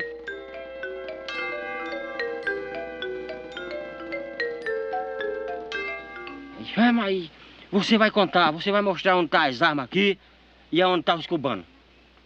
Que aqueles cubanos queriam fazer a revolução aqui. Eu digo, aqui não senhor. Nada de revolução ele não falava aqui. Entendeu? Nada de Cuba ele falava aqui. Mas como é a fala dele? Como é a bom dia que ele dá? Eu digo, bom dia, normal que nem a gente. Mas ele fala um sotaquezinho puxado. Eu digo, claro. Fala um bom dia. E tá, mas é normal. E o carioca fala diferente, um pouco. Aí o outro foi e disse assim, é fácil ser carioca mesmo, né? Disse, é fácil ser carioca, tenente, porque o carioca fala um sotaquezinho, né? Aí eu disse, ele fala normal, tudinho. Eles conversavam com você tudo normal. Você entendia a palavra dele? Claro, entendia tudo. E depois ele foi e disse, tá certo, Dão. Agora tu vai mostrar onde tá as armas. Eu digo, dessa aí só quem tem é 2 fazendeiros que moram aqui. É o senhor do engenho de Bento Velho e Lourival Pedroso do engenho Gamileira. Mas tem muita dessa. Ele é cangaceiro. É um grande fazendeiro. Ele disse, mas aquilo é dele. Aquela ali é dele. Eu quero ver aqui vocês. Que Julião disse que tinha 20 mil armas para vocês fazerem a revolução aqui. Tá vendo? E os comunistas estavam aqui fazendo filme aqui para fazer a revolução aqui, Dão. É para você mostrar. Onde tá ele? Aí foi endurecendo, né? Aí foi criando raiva, né? Ele disse, coronel, aqui não tem nada de comunista aqui, nem cubano, nem nada. Tem um povo morrendo de fome. Doente, sofredor, como eu mesmo estou doente. Tá vendo? E precisa de remédio e de comer, esse povo aqui. Liberdade e terra para trabalhar. Aí ele disse, mas é possível. Ele disse, apoiou, amanhã eu vou trazer remédio, chama o povo. Vai chamar o povo que estiver escondido pelas matas para se receitar comigo, para a gente dar remédio e conversar com ele. Vai chamar João Vivino. Eu digo, eu não sei onde está João. Eu me entreguei. Passei 7 dias escondido sem poder sair para canto nenhum. O jeito que teve foi me entregar. Quando eu passei 8 dias no Quarto Exército, no dia 15, que o governo assumiu a presidência da República, Castelo Branco, tiraram eu para a Secretaria da Segurança Pública, para eu depor. Quando botaram eu para depor, botaram 2 tiros para bater em mim, né? Mais 2 líderes de Galiléia foram presos na primeira quinzena de abril.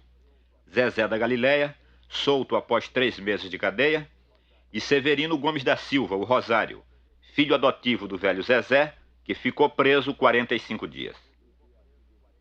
Eu produzi aqui nesse sítio, onde estou, meio caminhão de mercadoria por semana.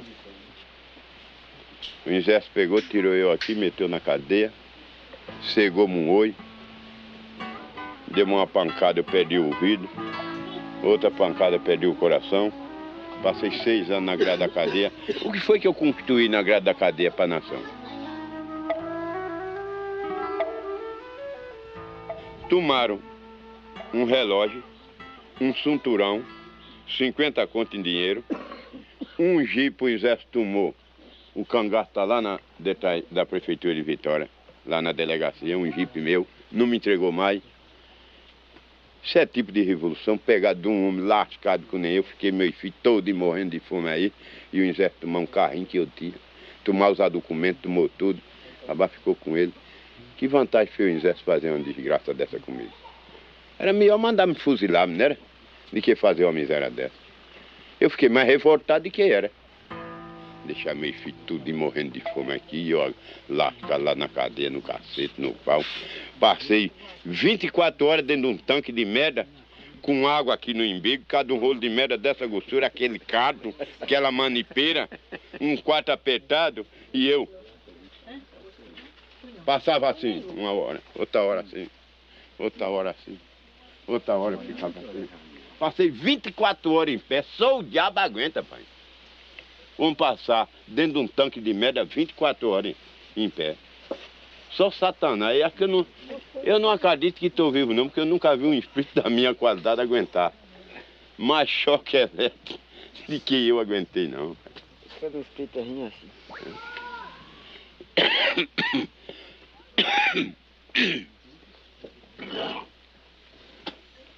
Mas não tem melhor do que um dia atrás do outro e uma noite no meio. E a ajuda de Nosso Senhor Jesus Cristo é quem vai proteger a gente. As graças de Deus estão caindo aí, em hora em hora. Confie em Deus, porque essa infelicidade, um dia o povo tem de pensar quem são eles. Não é possível a gente viver a vida todinha debaixo desse pé de boi, não. Condenado a 10 anos e 6 meses de prisão, João Virgínio foi solto em 1970, após cumprir 6 anos de sua pena.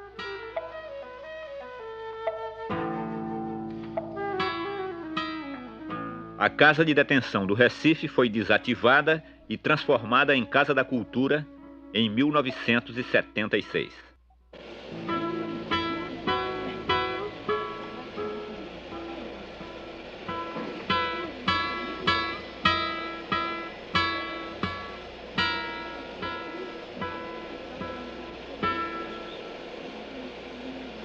No dia 3 de abril de 64, uma semana antes da prisão de João Virgínio, Elizabeth Teixeira fugiu de Galiléia junto com a equipe do filme e foi para Recife.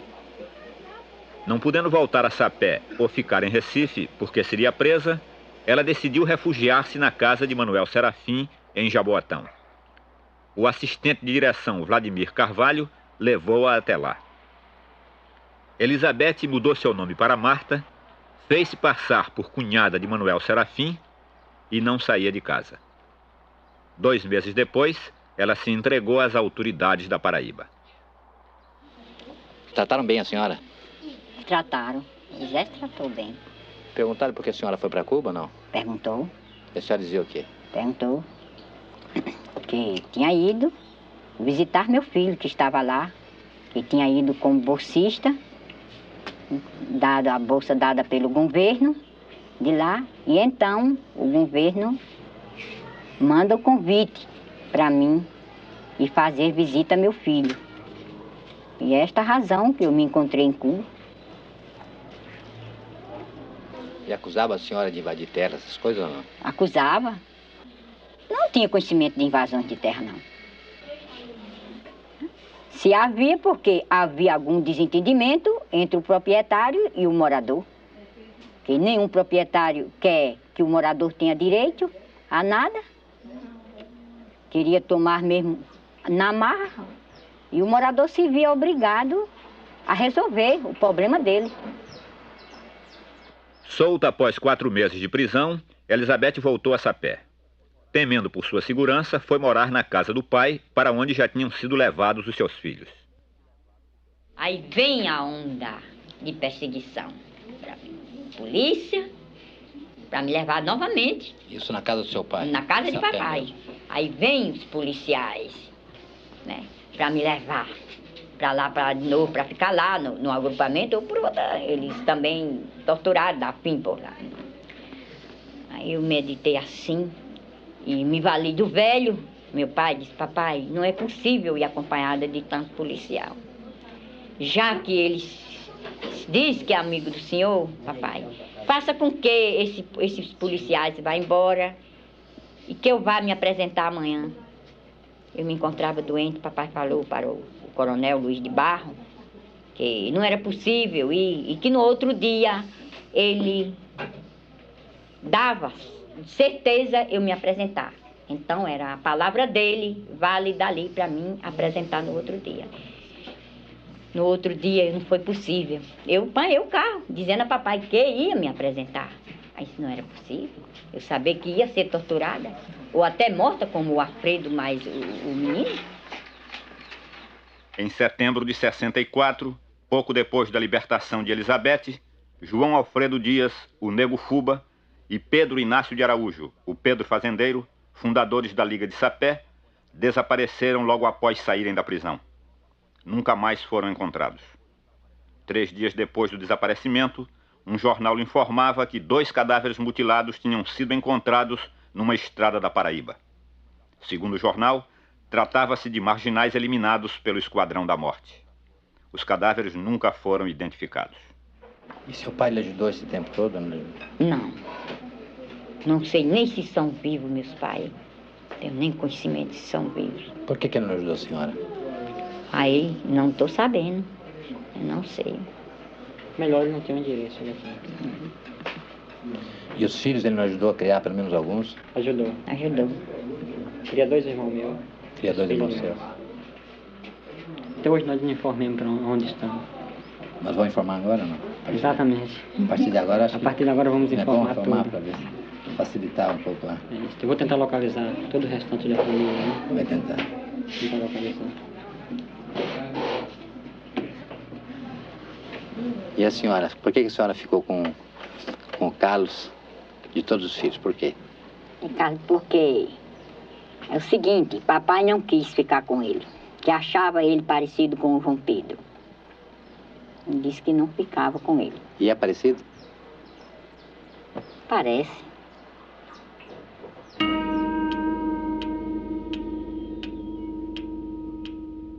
Em 1962, as perseguições não se limitaram a João Pedro e Elizabeth. 3 meses depois do assassinato de João Pedro, Paulo Pedro, um dos seus filhos, sofreu um atentado que nunca foi esclarecido.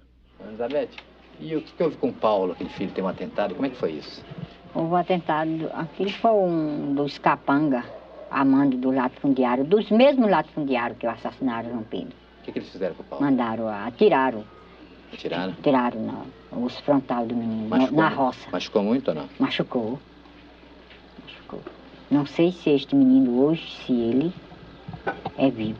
A senhora nunca mais viu? Nunca mais. Nem sabe onde ele está? E não sei onde ele está. Não tenho notícia nenhuma. Agora, e com a Marlúcia, sua filha, o que houve? A Marlúcia, ela se envenenou-se. Morreu. Foi sentimento da morte? Foi sentimento da morte.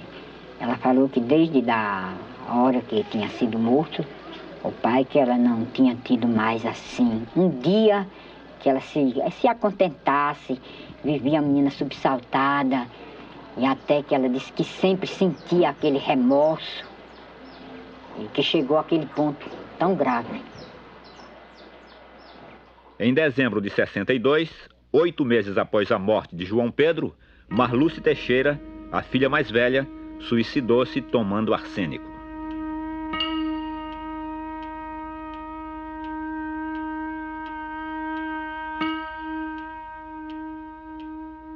E quando é que você conheceu o teu primeiro irmão? Eu conheci meu primeiro irmão em 78. 78 foi que eu desloquei até lá e... Até onde? Até em Patos. Tentei encontrar ele lá. O Abraão? O Abraão. E os outros 9 você Os não outros, Os outros 8 você não conhece? Não conheço nenhum dos outros. E o nome que a senhora era conhecida aqui, como é que era? Marta Maria da Costa. É? Conhecida aí em cartório, todo canto, Marta Maria da Costa. Por que a senhora escolheu Marta? Porque achei que era um nome assim, de uma pessoa mais mártir, mais sofredor, e que ia igualar com a minha pessoa. Mas a senhora agora, depois desse filme, agora a senhora vai voltar para o mundo, vai ver as pessoas de novo, Vou vai os ver filhos, ou não? Vou voltar para o mundo, ver Os vizinhos agora já sabem os que a senhora... vizinhos, todo mundo já está tomando conhecimento que eu estou aqui no Rio Grande do Norte. Agora eu vou ter contato novamente com aqueles amigos, procurar meus filhos, meus pais. A senhora vai visitar os pais? Vou visitar meus pais, principalmente que meus filhos estão por lá. Sei que tem filho por lá e tenho que tomar conhecimento de meus filhos. Não é possível, né? Nos primeiros dias de abril de 64, 8 filhos de Elizabeth foram recolhidos e partilhados entre os avós e os tios maternos. Abraão ficou na capital, onde estudava, e Isaac estava em Cuba desde 63 como bolsista do governo cubano. 15 dias depois do reencontro com Elizabeth, fui a Sapé para tentar descobrir as marcas do passado.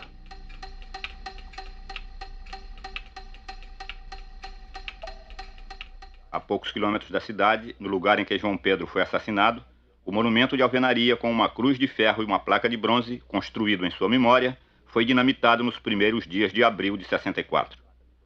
Na placa de bronze estava escrito: aqui jaz João Pedro Teixeira, mártir da Reforma Agrária.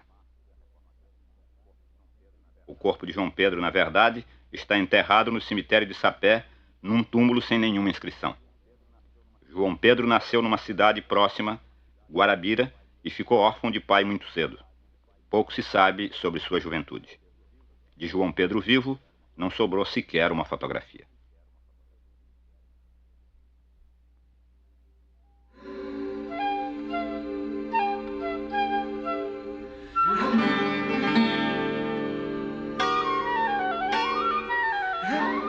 A casa onde João Pedro morou durante seus últimos anos de vida parece abandonada.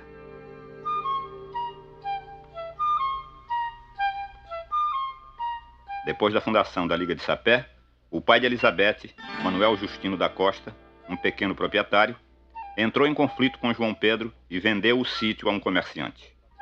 Ameaçado de despejo pelo novo proprietário, João Pedro lutou na justiça até o fim, pelo direito de continuar morando no sítio ou de ser indenizado pelas benfeitorias e lavouras.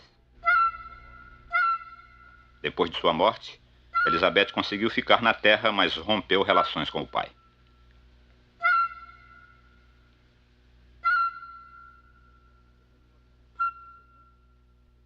Em 1981, 17 anos depois da fuga de Elizabeth, seus filhos não sabiam onde ela estava escondida. Nem sequer sabiam se ela estava viva ou morta. Bem perto da casa de João Pedro, fomos procurar sua filha Maria das Neves Altina Teixeira, conhecida como Nevinha. Sabíamos apenas que era casada e professora no grupo escolar, a uns 500 metros do local onde João Pedro foi assassinado.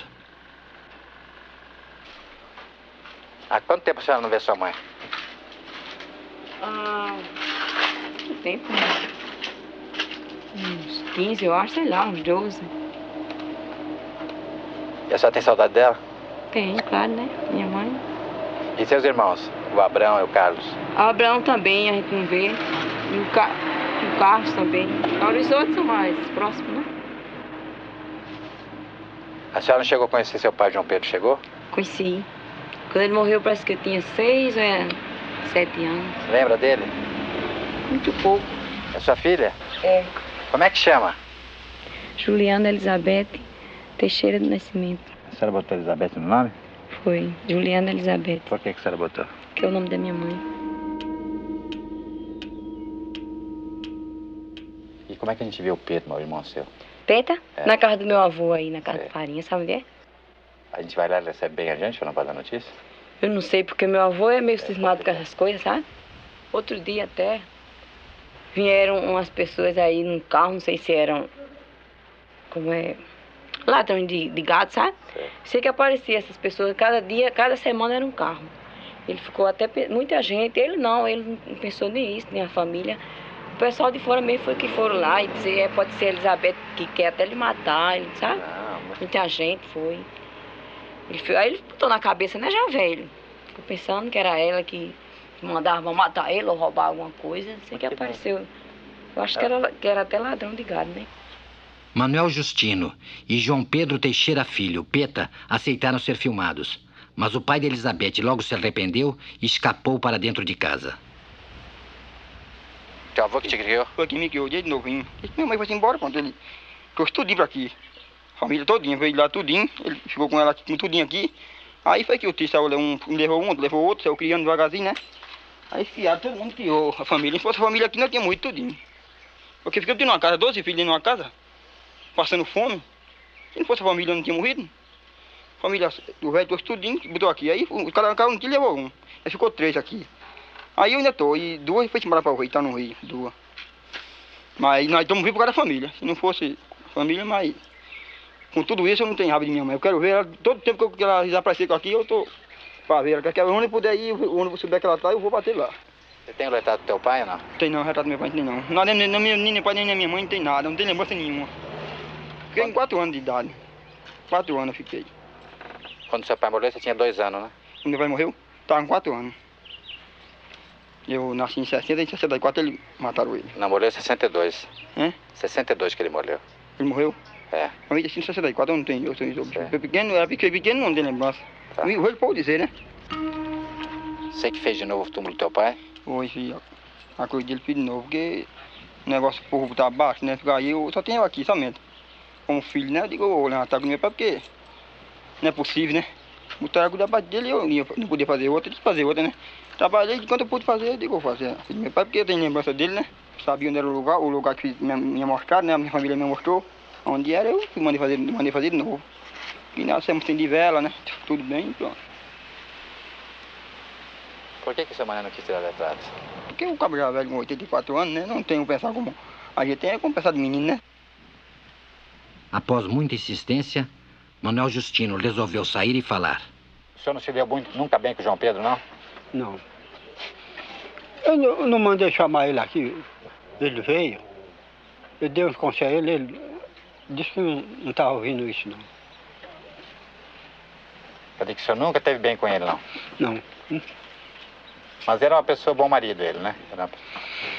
É. E no fim, tornou-se meu inimigo, dizendo que se eu entrasse dentro, se pusesse os pés lá dentro do sítio, ia pôr pau. Quem dizia isso? Ele, o marido dela. João Pedro? Disse, ele não é besta para mexer aqui dentro. Ele dizia. Agora vou aqui para meu serviço. Obrigado, até logo. Durante toda a conversa, o pai de Elizabeth jamais pronunciou o nome de João Pedro. Ainda muito ativo aos 84 anos, Manuel Justino tem uma pequena fábrica de farinha e sai todos os dias para comprar lenha e mandioca nos sítios das redondezas. João Pedro Teixeira Filho ajuda o avô como motorista. Nessa estrada, logo adiante, ainda nas terras de Manuel Justino, João Pedro foi assassinado. No tempo das ligas, Elizabeth passava por aqui, liderando passeatas de camponeses até o monumento em memória do marido. Caxias, Baixada Fluminense, Estado do Rio de Janeiro. Outubro de 1981, 8 meses após a filmagem do depoimento de Elizabeth.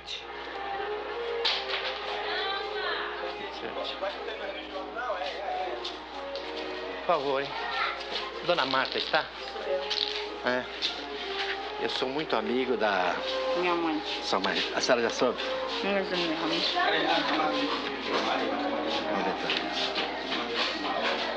Tem luz aqui? Tá, não. Seu irmão Carlos. Você conhecia, lembra dele? É. Você é lá do Rio Grande do Norte, que nós fomos ver ela lá, viu? Uhum. Aquela lavando roupa no rio. Tatiana aqui, ó. Ela mandou um grande abraço pra você, viu? E ela veio te ver. Ela deve ter ido procurar os irmãos lá. Carlos também. O Abrão, Carlos e a sua mãe. Eu lembro muito bem dela. Isso aqui era a filmagem.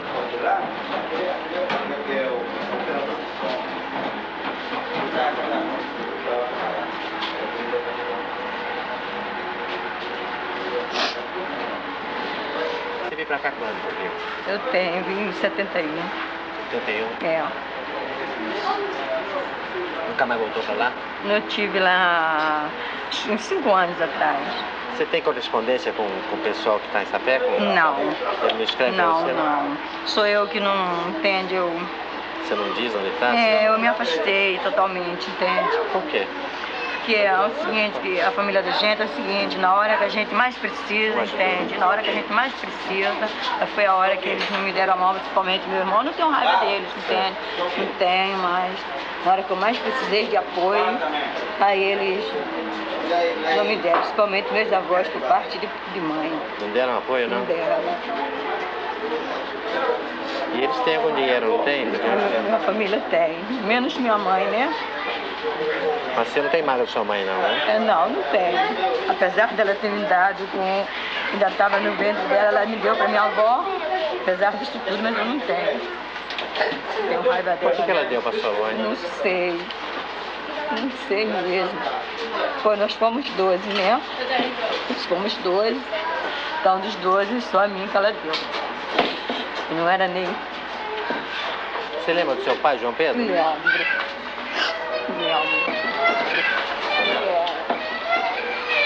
Não por ele ser morto, mas eu adoro meu pai. Minha mãe também, não resta a menor dúvida. Não tenho nada contra minha mãe, não. Deus me livre, jamais. Adoro ela, a hora que ela vinha, que eu vejo. Agora, depois de trabalhar, a senhora vai voltar para o mundo, vai ver as pessoas de novo. Vou voltar para o mundo, ver os vizinhos agora já estão vizinhos, todo mundo já está tomando conhecimento, que eu estou aqui no Rio Grande do Norte. Agora eu vou ter contato novamente com aqueles amigos, procurar meus filhos, meus pais. Você vai visitar os pais? Vou visitar meus pais, principalmente meus filhos estão por lá. Sei que tem filho por lá e tenho que tomar conhecimento de meus filhos. Não é possível, né? E os vizinhos não sabiam nada da senhora? Os vizinhos não sabiam nada. Papai mesmo acha que eu fui morta ou estou existindo no exterior. Não, os vizinhos daqui. Você veio para trabalhar? Vim para trabalhar. Você trabalhou onde? Trabalhei aqui esqueci até o nome da rua, aqui em Caxias mesmo. Eu já vim grávida do meu filho mais velho. Então ele tem 10 anos hoje. Veio com ele já? Eu vim grávida. Tem um filho aqui? Vive aqui. Logo no início eu tinha uma situação financeira boa. Boa. Cheguei a ter carro, cheguei a ter joia, cheguei a ter tudo. Aí depois o rapaz que morava com ele, inclusive vocês foram até lá, o Manuel Alves, lá na rua Felizardo Forte, 66, né? Morei com aquele senhor 10 anos, mais ou menos, tenho 3 filhos com ele. Depois ele fez coisa absurda, não dava mais pra gente continuar. Aí foi quando me separei e vim pra aqui. Eu vim pra aqui sem nada. Mas tudo bem. Você tem filhos? Tenho 4. 4 filhos. Faculdade de Medicina de Santa Clara, capital da província de Las Villas, Cuba. Dezembro de 1981. Isaac Teixeira está no 5º ano de medicina. Filmagem realizada a nosso pedido por uma equipe de cinema cubana. As lembranças que eu tenho do Brasil com relação à luta do meu pai foi que faz quase 2 décadas. E naquela época começou a organização das ligas camponesas do Brasil, onde o meu pai teve o compromisso, a obrigação de trabalhar no Nordeste brasileiro, fundou e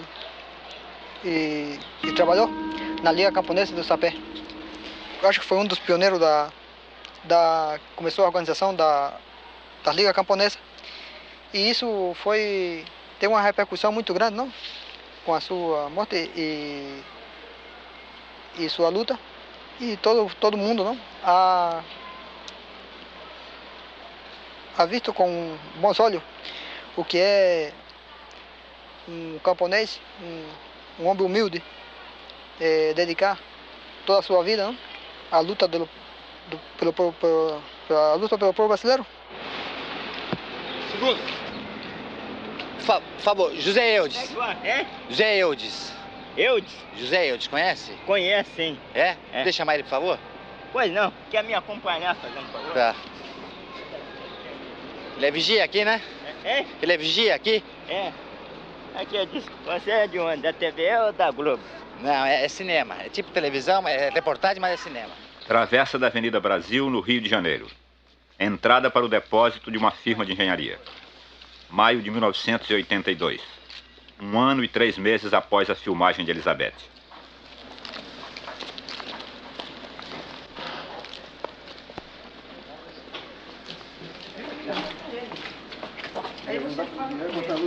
Quem é seu Coutinho aí, por favor? Dá licença. Sou eu. Só o senhor que pode entrar, que eu quero trocar uma ideia com o senhor. Tá. É um prazer em conhecê-lo, Um José prazer. Eudes. Dá licença, só ele que vai entrar Tá aqui. legal. Dá licença aí, camarada. Tá legal. Eu vou trocar uma ideia com ele em particular, tá? Tá. Dá licença aí.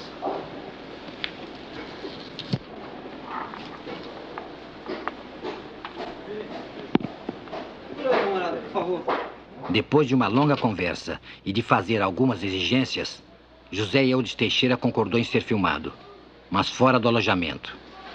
Você lembra, assim, de sua mãe e do seu pai? Não. Não. Você foi criado por quem? Pelo um tio que eu chamo de pai. Certo. É o Eudes. Ele é meu tio, mas eu chamo ele de pai. Agora, você tinha 4 anos quando seu pai morreu, né? Exato. Você não lembra nada? Não assim? lembro nada dele, sinceramente, não recordo nada. A de sua mãe você lembra? 6 anos você tinha, em 64, né? Também não. Também não Não lembra? lembro dela, não. Conheci ela agora através dessas fotos que o senhor trouxe, que nem através de foto eu conhecia. O senhor tem saudade de ver ela, tem vontade de... Tenho muita saudade. Inclusive, quando eu recebi a primeira carta dela, eu até chorei de emoção. Eu não lembrava dela, né? Chamava essa minha madrinha que me criou de mãe. Considero ela até hoje como mãe também, né? Na época que mataram meu pai, e minha mãe sumiu, senão morria também, né? Aí a gente ficou tudo sem ser batizado. Então meus padrinhos foi quem me criou e me batizou. Tem 4 irmãos que eu não conheço. É o Paulo, o Abraão, o Isaac e o Carlos. O Carlos também não conheço. O Paulo você não conhece? Não. Por quê? Paulo... Ele, na época que eu estava lá, ele foi para Nazaré da Mata com meu tio, né? Então eu também não cheguei a conhecê-lo. E o que ele faz hoje? Ele trabalha numa firma lá de motorista. E é casado. Inclusive meu irmão foi lá na casa dele. Falou que ele vive até revoltado com esse problema que houve com a minha família, né? Se bebe muito, vive muito revoltado. Eu também me sinto um cara, sei lá. Inclusive eu morei com uma mulher aí. Ela falou pra mim, você é um cara diferente de todas as pessoas, que eu sou um cara assim, sei lá, tem dias que eu não falo com ninguém, fico assim, revoltado, pensando na minha família, né? Olaria, bairro do Rio de Janeiro. Filmagem realizada no mesmo dia da de José Eudes, em maio de 82. Por favor, Marinês mora aqui? Dona Marinês?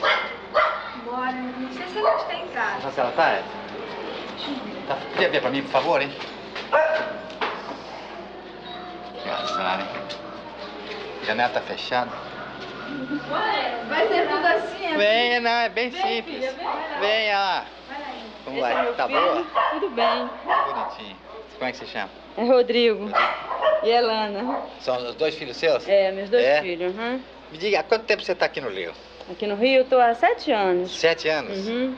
E você veio por quê? Quis mudar? Como é que foi? Conta. Não, a Marta que mandou me buscar. A Marta mandou? É. Sei. Morava com um tio meu, ela mandou me buscar. E você lembra de sua mãe? Não, eu nunca vi. Vi uma fotografia que a Marta me deu. Sei. Só.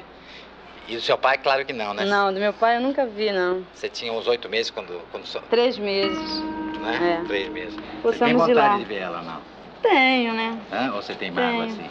Mágoa não tenho mágoa nenhuma, não. Nenhuma. Pra você ela escreveu? Minha mãe escreveu 2 vezes. O que ela conta nas cartas? Essa aí foi a primeira que ela me escreveu. Não quer ler um pedaço, não? Você diz que não sabe de onde veio. Então você veio de uma raiz humana através do amor entre eu e seu pai. Sobre sua vinda, eu concordo demais. Eu perguntei para ela se eu podia ir, pois era isso que eu desejava, de me encontrar com todos os meus filhos, com todos vocês. Graças a essa abertura política que vai fazer com que eu me encontre com todos os meus filhos, que a mim não coube conviver com vocês, criá-los e amá-los. Mas como o destino não quis, será o que Deus quiser. Mas será a minha grande alegria passar pelo menos um dia reunido com todos os meus filhos, para rever a nossa ausência.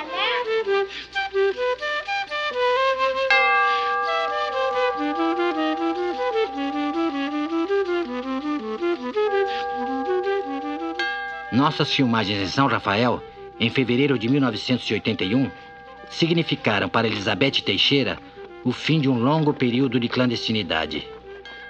Ao concordar em ser filmada, ela deixava de ser Dona Marta e voltava a ser Dona Elizabeth. Dona Elizabeth, a senhora lava a roupa pra fora?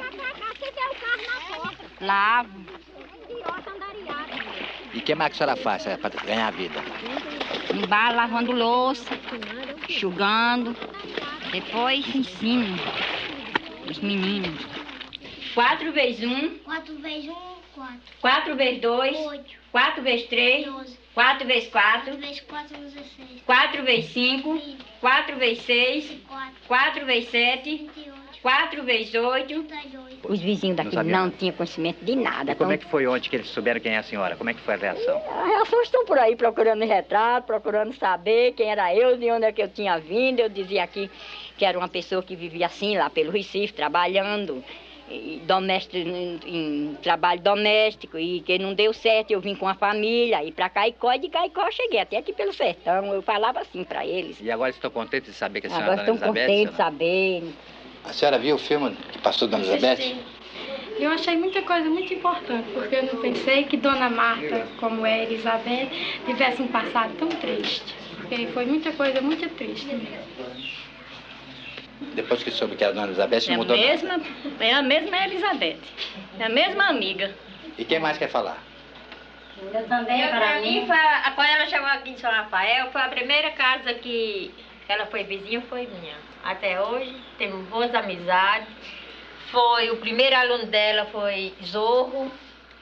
E até hoje não tenho o que dizer dela. Para mim é mesmo que uma mãe.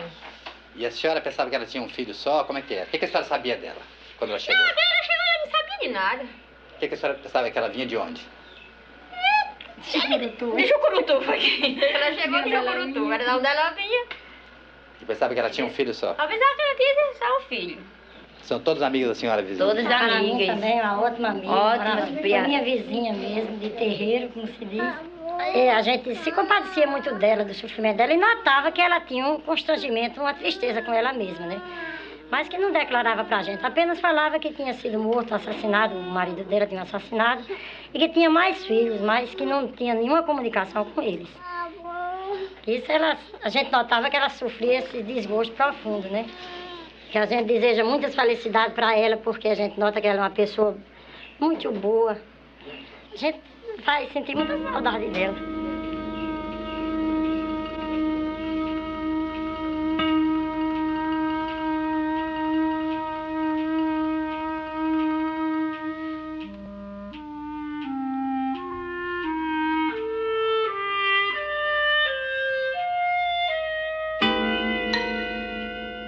Ele é presidente do sindicato.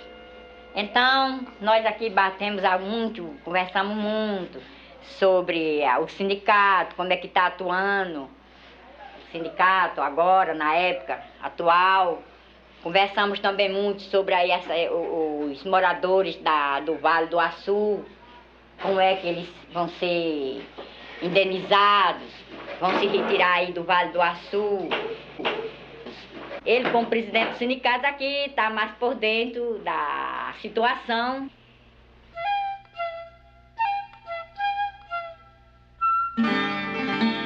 São Rafael é uma cidade em extinção.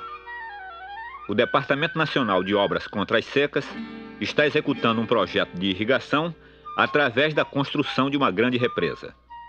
As águas inundarão todo o município. Como não possuem o título de propriedade de suas terras, os pequenos proprietários de São Rafael estão recebendo uma indenização que não consideram satisfatória.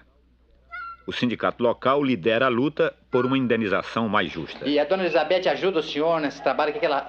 Ajuda porque ela, em conversa com ela me orienta o que sofreu, eu oriento a ela o que estou sofrendo. Aí nós conversamos muito a esse respeito.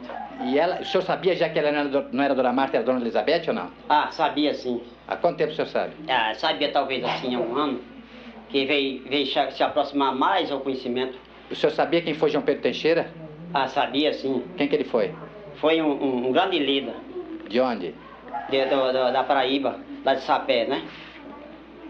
Porque em contato com ela contando o sofrimento, e eu, com a solidariedade com ela, eu alcancei que o sofrimento dele é de todos nós, líderes sindicais, somos perseguidos pelo latifúndio, pelas as próprias autoridades do município, do estado e do Brasil. Elizabeth, vamos sair então, a gente vai se despedir, que a gente vai arrumar a mala e equipamentos, e daí então vamos até lá fora então?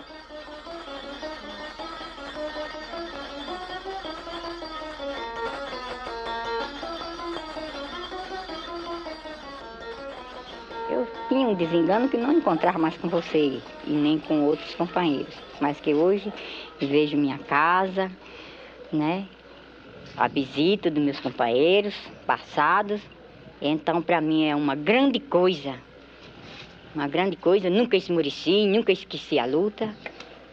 Fiquei recostado, porque esse era o último jeito, mas hoje nós agradecemos muito ao nosso presidente ter concedido esta honra de hoje. Nós já estamos conversando e palestrando, encontramos com os nossos filhos, com os nossos pais, com os nossos parentes. Vocês pegaram logo assim numa situação, porque vocês sabem, eu muito emocionada, há esses 16 anos, o Abraão nunca tinha vindo aqui, só com a oportunidade dele vir, e vocês, e eu fiquei muito emocionada com a chegada, né? Eu não esperava uma coisa assim. Ele telefonou e disse que viajava para cá. A menina ouviu o telefone e falou para mim que vinha ele, outro irmão e o Carlos. Vinham os 3 irmãos. Aí quando chegou aqui, disse, não, vem, ele já Carlos chegou. Não, mamãe, quem vem é o Coutinho aí com o menino do repórter. E eu digo, nossa senhora, o que é que está acontecendo? Fiquei assim... Foi boa a reportagem? Boa reportagem, bom, tudo bom. Eu não achei melhor, porque nada assistência eu posso dar a vocês, tenho condições de dar assistência, mas que aí vocês encontraram assim num período muito emocionada, assim. Até lá, Elizabeth. Vocês já vão partir mesmo. Vamos partir. Vocês desculpam, né? Alguma coisa. Boa viagem. A luta que não para, a mesma necessidade de 64 está plantada. Ela não fugiu um milímetro. A mesma necessidade está na fisionomia do operário, do homem do campo e do estudante. A luta que não pode parar. Enquanto se diz tem fome e salário de miséria, o povo tem que lutar. Quem é que não luta? O melhor dia de vida. Lutar. Quem tem condições, né, seu neném? Que tiver sua boa vida, que fique aí, né? Eu, como venho sofrendo, eu tenho que lutar até hoje. Eu tenho que dizer, é preciso mudar o regime, é preciso que o povo lute. Porque enquanto tiver esse regime sem essa democracia, tem aí. Democracia sem liberdade? Democracia sem liberdade, democracia com salário de miséria e de fome, democracia com o filho do operário e do camponês sem ter direito a estudar, sem ter condições para estudar, como a minha, né? Agora mesmo eu tirei o menino disse que para fazer a matrícula lá é paga não sei quanto, né? Não pode, ninguém pode.